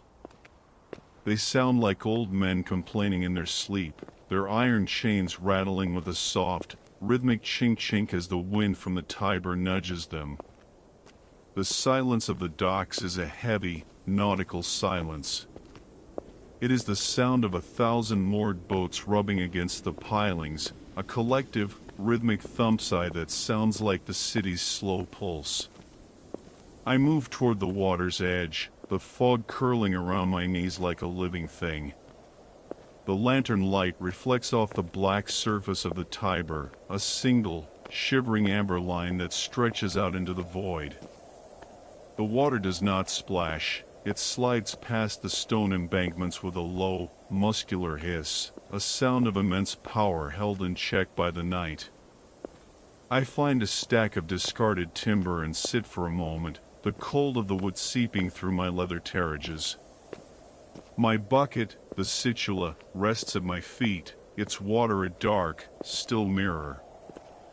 I am so tired that the silence has begun to take on a physical shape. It feels like a heavy, gray blanket pressing down on my shoulders. I hear the rhythmic, distant drip drip drip of a leaking pipe somewhere in the warehouse behind me. It is a slow, agonizingly steady sound, a water clock for the destitute. Drip. Pause. Drip. Pause. Each drop is a second of my life being swallowed by the dark. The lantern flickers violently as a sudden draft of river air finds the vents.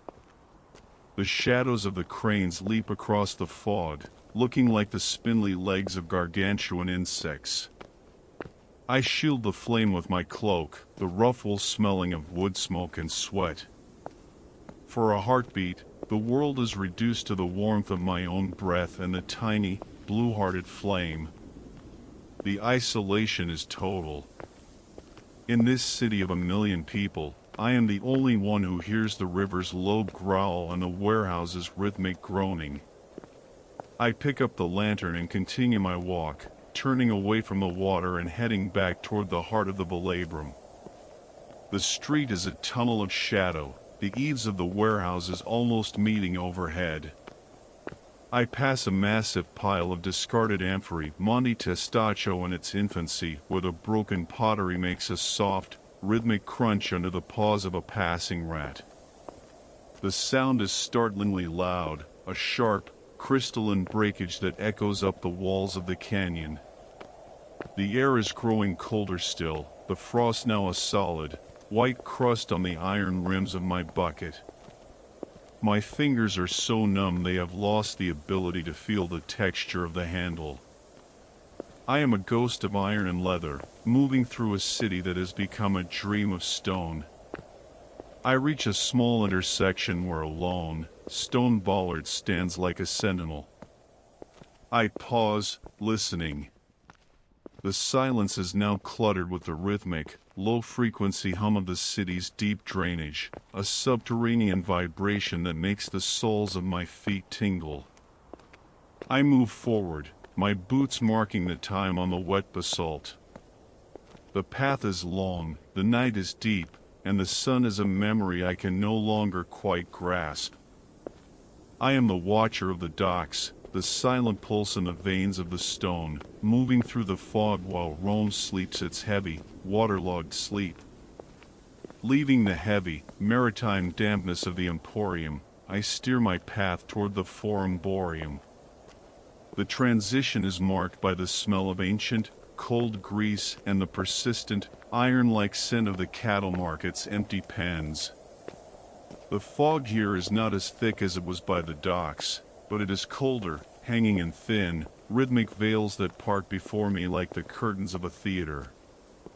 The silence of the market is a hollow, yawning thing. The bellowing of oxen and the frantic shouting of traders have been replaced by the rhythmic, lonely tink-tink of a loose iron ring hitting a stone post in the wind. My boots have found a stretch of old, worn travertine, and the sound is a flat, dry-clat thud. Each step is a heavy punctuation in the dark. Clat. Echo. Clat. Echo. The lantern's light sways in a tired rhythm, catching the base of the temple of Portunus. The fluted columns are bone-white, looking like the skeletal fingers of a giant hand emerging from the earth. As I walk past, the shadows of the columns rotate around me in a slow, rhythmic dance, stretching across the plaza until they vanish into the black throat of the Velabrum.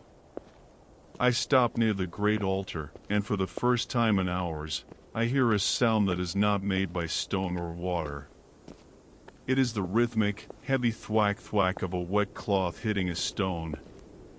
I raise my lantern, the light struggling to bridge the distance, and see a lone figure, a slave, perhaps, or a desperate launderer working at a stone basin in the absolute gloom. They do not look up. They do not acknowledge the watchman. They move with a mechanical, hypnotic rhythm, soak, lift, thwack. It is a sound of endless, repetitive labor that never ceases, a secret heartbeat of the city that pulses even when the sun is gone. The sound follows me for 2 blocks, a rhythmic, what ghost of industry. The air begins to stagnate as I enter the narrowest part of the valley. The walls here are coated in a fine, black soot that seems to absorb my lantern's light, making this circle of visibility shrink to a mere pace. I can feel the weight of the buildings leaning over me. The insulae here are teetering stacks of brick and timber, held together by little more than habit and the pressure of their neighbors. From above, I hear a rhythmic, dry creak pop, the sound of a structural beam bowing under the weight of 5 stories of sleeping humans. It is a terrifying sound, a reminder that Rome is a city built on the edge of a collapse that never quite happens. I pass a closed butcher's stall. The scent of raw copper and cold marble is overwhelming here.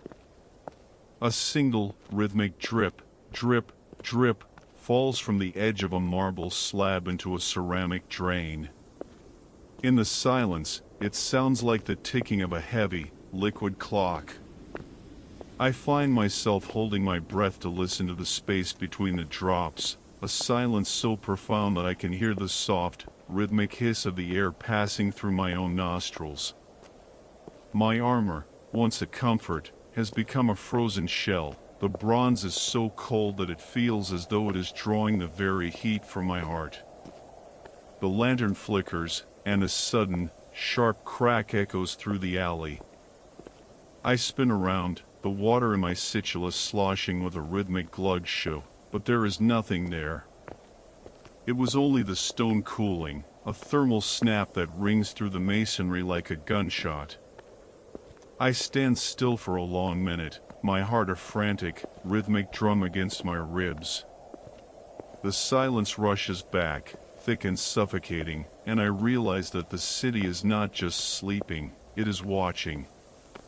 The millions of closed eyes behind these walls create a collective, unseen gaze that follows the lone spark of my lamp. I move toward the Janus Quadrifrons, the massive 4-way arch that stands like a sentinel at the edge of the forum. Under the vault of the arch, the wind catches the flame and turns it into a frantic, leaping thing. The shadows of the 4 openings dance in a rhythmic, geometric pattern on the floor, shifting from squares to diamonds as I move. The air here is a vortex, a cold, swirling breath that smells of old incense and wet dust. I pause in the center of the arch, the crossroads of the night, and look out toward the 4 corners of the world. Each path is a tunnel of absolute blackness, a river of shadow that leads into the unknown. The exhaustion has become a rhythmic, vibrating hum in my limbs. I am no longer walking, I am being carried by the momentum of the patrol. My boots mark the time, a slow, heavy 1-2, 1-2 that has become the only reality I know. I turn toward the street that leads back toward the base of the Palatine, where the shadows are deepest and the silence is most absolute. The smell of the night has changed again. It is the scent of damp earth and ancient, buried stone. I am moving through the roots of the city now, where the foundations of the palaces meet the mud of the valley. I adjust my grip on the lantern, the heat of the lamp a small, fading mercy against the biting cold of the 9th hour. The shadow of the Palatine Hill now hangs over me not as a landmark, but as a physical presence, a monolithic wall of silence that seems to drain the very air of its warmth.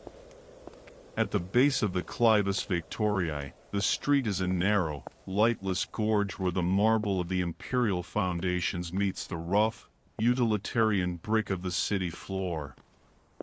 The air here is dead, stagnant, cold, and heavy with the scent of damp lime and the metallic, mineral tang of deep-reaching roots. The fog has retreated into the lowest gutters, leaving behind a thin, invisible glaze of ice that makes the basalt blocks shine like the scales of a vast, sleeping serpent. My boots strike the stone with a rhythmic, leaden thud clack.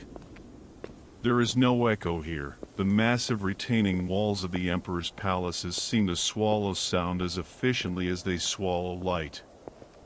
Thud. Pause. Thud. Pause. Each step is an intrusion into a silence that has reigned for centuries. The lantern's light is a failing amber ghost, its hornpanes coated in a fine dust that softens the glow into a hazy, dreamlike blur. I can see the massive, precision-cut blocks of the substructures, stones so large they seem moved by gods rather than men, and the way the shadows in their joints shift in a rhythmic, undulating crawl as I pass. I stop at the mouth of a long, vaulted passage that leads into the belly of the hill. From the darkness of that tunnel comes a sound that makes the hair on my neck rise, a slow, rhythmic hiss-sigh, hiss-sigh. It is the sound of a great draft being pulled through the subterranean galleries of the palace, a breathing of the earth itself. It carries with it the faint, haunting scent of extinguished lamps and old, cold lavender, the ghosts of the world above, filtered down through the cracks in the stone. I stand perfectly still, the lantern held low, listening to the mountain breathe. The silence of the Palatine is not the silence of the slums, it is the silence of power, a heavy, watchful quiet that feels as though it could crush a man under its sheer, historical weight. The lantern flickers, and a single, rhythmic tink-tink-tink echoes from above. It is a loose chain on a pulley, high on the imperial scaffolding where a new wing of the palace is being birthed from the rock. The wind, which I cannot feel down here in the gorge, is catching the iron links hundreds of feet above, swinging them against a marble column. The sound is crystalline and lonely, a heartbeat for a skeleton of stone. I find myself matching my own shallow, frozen breathing to the rhythm of that chain. Tink. Breathe. Tink. Breathe. I am a speck of living grit at the foot of a monument that intends to last forever.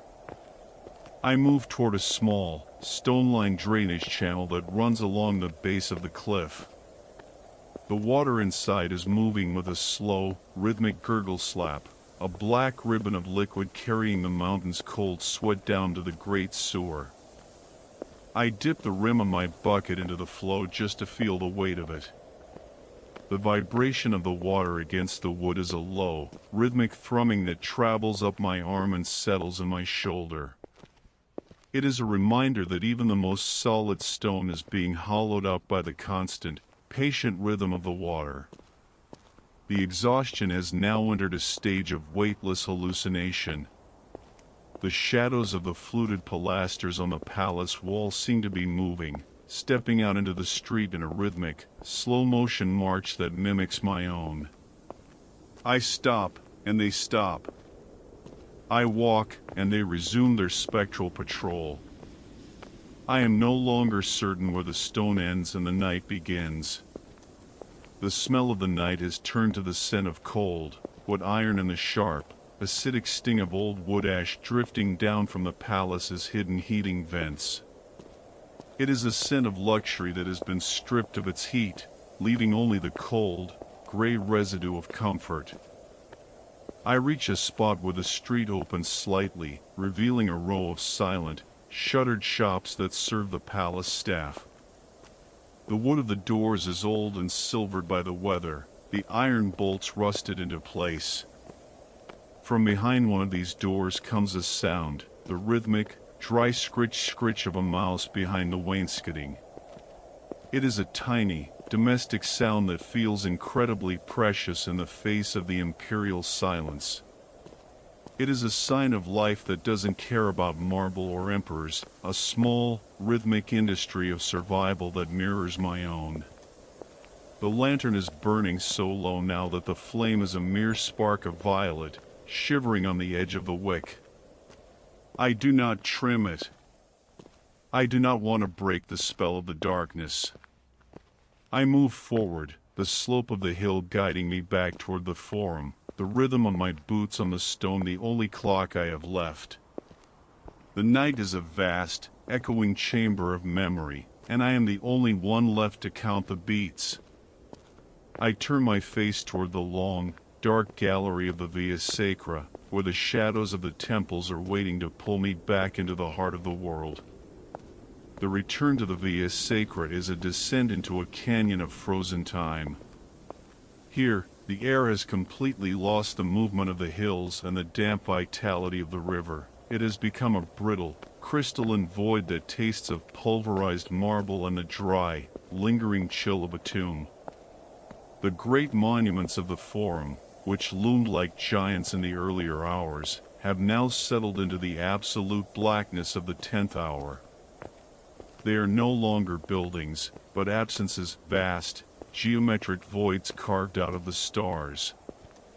The silence here is so thin it feels as though a single shout could shatter the Basilica Emilia into a million shards of glass.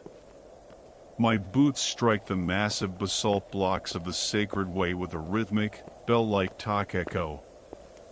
The sound is no longer muffled, it is sharp, clinical, and travels the entire length of the valley, bouncing off the Curia and returning to me as a ghostly, hollow twin. Talk. Pause. Talk. Pause. It is the sound of a city that has been emptied of its soul, leaving only the stone shell behind. The lantern light is a pathetic, dying amber bead, casting a shadow that is more of a suggestion than a shape. It flickers across the base of the arch of Septimius Severus, revealing the deep, rhythmic gouges of iron chisels in the stone, the scars of the men who carved this world before the darkness took it. I stop near the Umbilicus Urbis, the symbolic center of the Roman world. From deep within the earth beneath my feet comes a sound that is both rhythmic and terrifying, a slow, heavy thud hiss.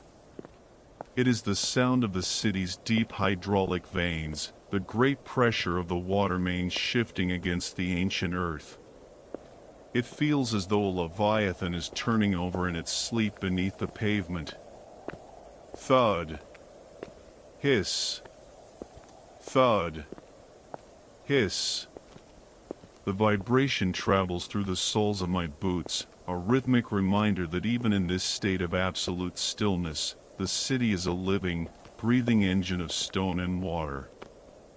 The air is so cold now that the moisture from my own breath is visible in the lantern's glow as a series of rhythmic, silver ghosts that drift upward and vanish into the blackness of the temple eaves. I can smell the night's final stage, the scent of frost on bronze, the sharp, ozone-like tang of the frozen air, and the faint, dusty smell of the Sibylline books locked away in their stone vaults. It is a scent of secrets kept in the dark, of a history that only reveals itself when the sun is gone. A sudden, rhythmic clink clink clink comes from the direction of the Temple of Saturn. I raise my lantern, the light trembling. It is merely a loose bronze ring on a votive tripod, caught by a stray draft that has wandered down from the Capitoline. The sound is high-pitched and fragile, a metallic heartbeat in the void. It repeats 3 times, then is swallowed by the silence. I find myself waiting for the 4th clink, my hand tightening on the bucket handle until the knuckles ache, but the night offers no more. The silence that follows is even heavier, a physical pressure against my eardrums that makes the internal thrumming of my blood sound like a roar. I move toward the Lacus Curtius, the small, stone-rimmed pit that leads to the underworld. The water at the bottom is a black, unblinking eye. I set my lantern on the edge of the rim, and for a moment, the 2 worlds meet, the light of the living and the darkness of the deep. I hear a sound from the water, a rhythmic, liquid plink-plop. It is a single drop of condensation falling from a nearby column and hitting the center of the pool. The ripples move outward in perfect, rhythmic circles, breaking the reflection of my lamp into 1,000 shimmering, golden teeth. The exhaustion has turned my limbs into heavy, unfeeling pillars of wood. My armor no longer feels like protection, it feels like a cage of cold bronze that is slowly shrinking as the temperature drops. I am a clockwork soldier, wound up at sunset and now slowly running down as the night reaches its deepest point. My steps are a rhythmic, mechanical necessity. Step. Echo. Step. Echo. I am walking through a city that is no longer Rome, but a dream of Rome, a spectral architecture that exists only in the mind of the watcher. The smell of the night has changed one last time. It is the scent of the approaching dawn, though the sky is still as black as ink. It is a scent of cold, wet stone and the first, faint hint of wood smoke from a distant baker's oven, miles away in the Sibera, where the first fires are being lit in the dark. It is a scent of hope, but it is still far off. For now, there is only the frost, the rhythmic dripping of the water, and the long, slow march through the heart of the marble graveyard. I turn toward the rise of Avalia, my shadow stretching out behind me like a long, black ribbon, anchoring me to the stones. I move forward, the rhythm of my boots the only thing keeping the world from dissolving into the void. The ascent back toward the heights of the Karaini is the most grueling movement of the watch, a slow, vertical climb where every heartbeat feels like a rhythmic drum echoing against the insides of my ribs. The air has reached its point of maximum density. It is no longer just cold, it is crystalline, a frozen ether that seems to coat the lungs with a layer of fine, silver dust. The fog of the lower valleys is gone, replaced by a clarity so sharp that the edges of the marble blocks look like razor blades in the dying amber light of my lamp. I am moving through a city of glass, where the slightest sound feels as though it might shatter the world. My boots strike the rising slope of the street with a rhythmic, leaden thrum crack.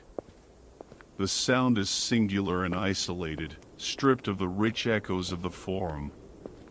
Here, the silence is vertical. It drops down from the high, dark eaves of the villas like a falling weight. Thrum.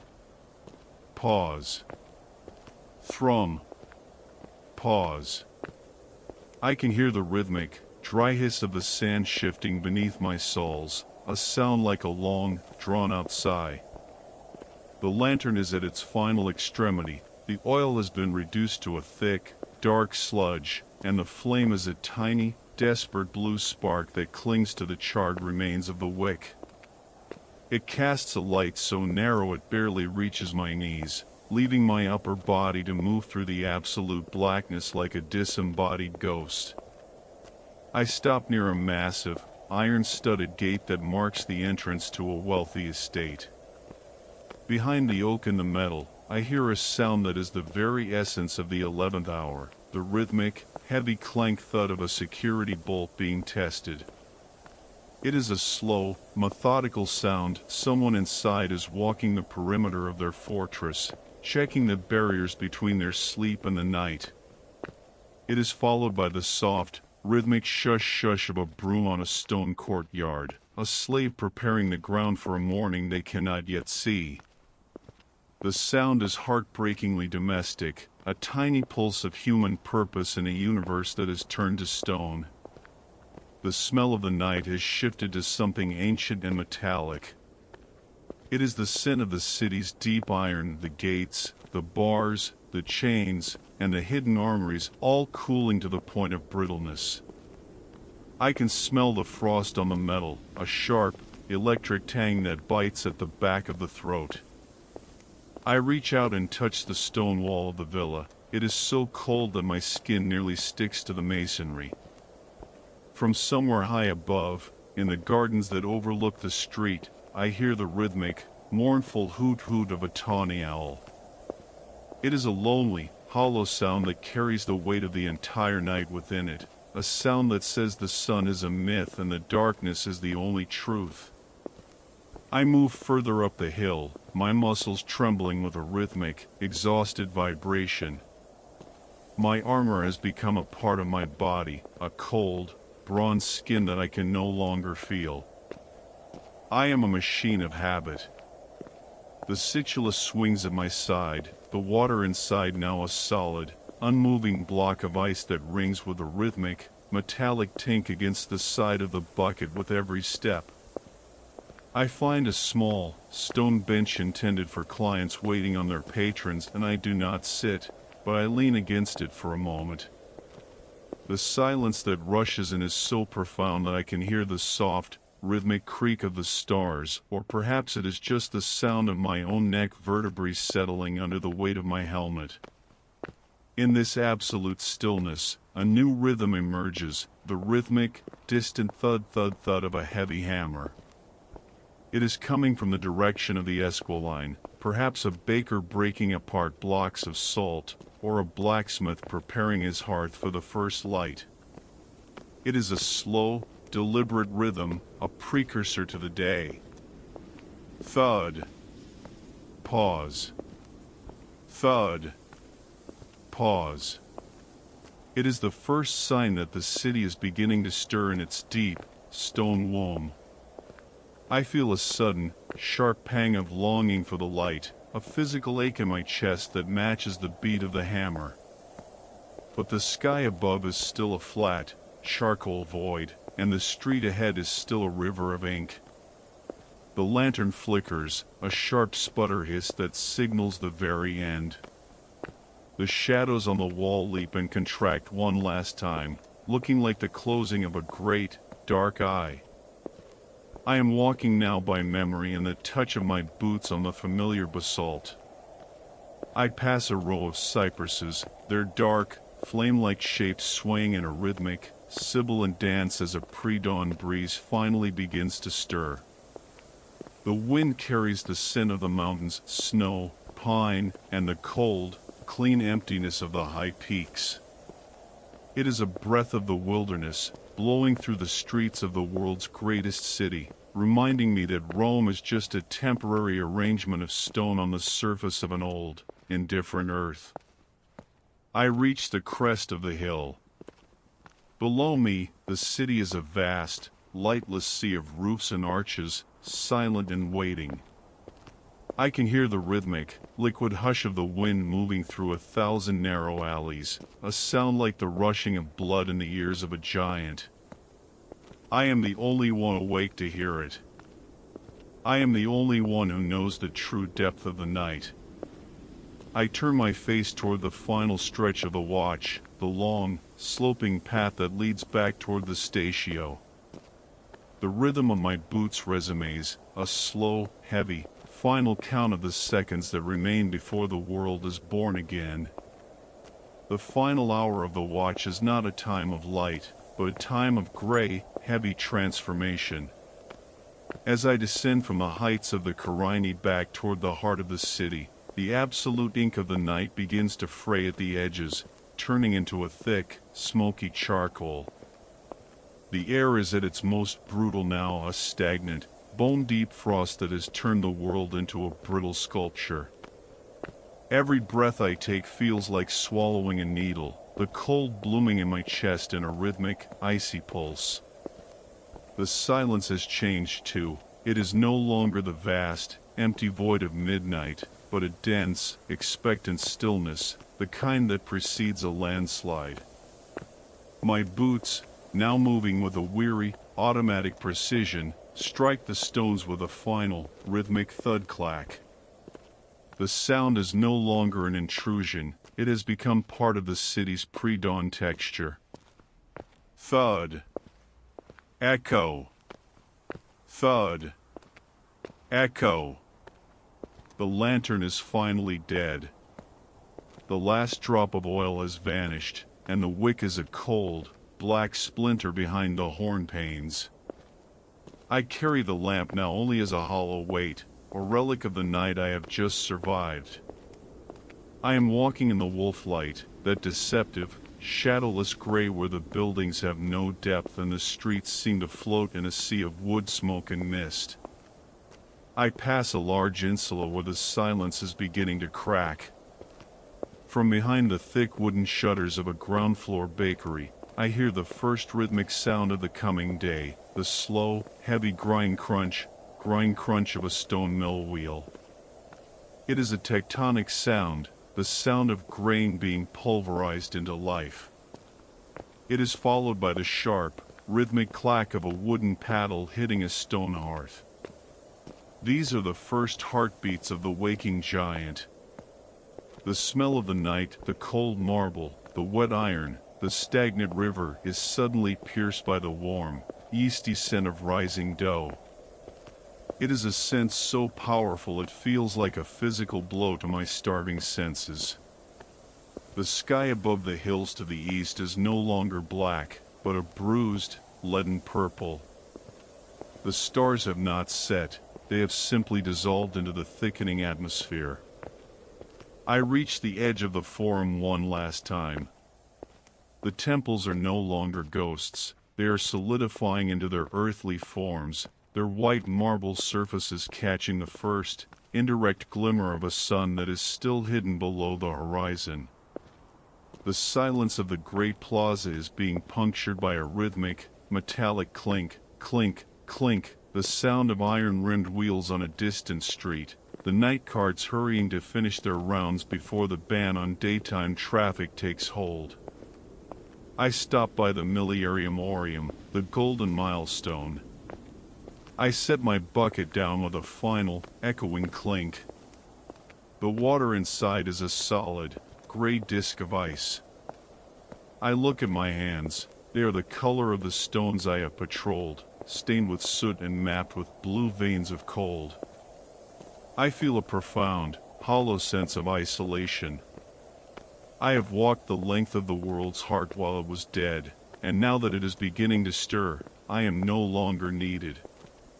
The rhythmic, heavy breathing of the sleeping million is shifting into the restless rustle of a million waking bodies. I can hear the city's collective sigh, the opening of 1,000 shutters, the creak of 1,000 doors, the first, distant shout of a water carrier. The smell of the morning is a chaotic tapestry, wood smoke, fresh bread, wood horsehair, and the sharp, ozone tang of the morning mist rising from the Tiber. It is a messy, loud smell that drowns out the clean, mineral purity of the night. I pick up my gear, the leather straps of my armor groaning a final, rhythmic protest. Kriake. Kriake. My joints feel like they are made of the same rusted iron as the gate hinges I have passed all night. I begin the final march toward the Statio, the rhythm of my boots now syncing with the increasing pace of the city's awakening. As I turn the corner toward the guardhouse, the first sliver of true light, a cold, pale gold, touches the very tip of the temple of Jupiter on the Capitoline.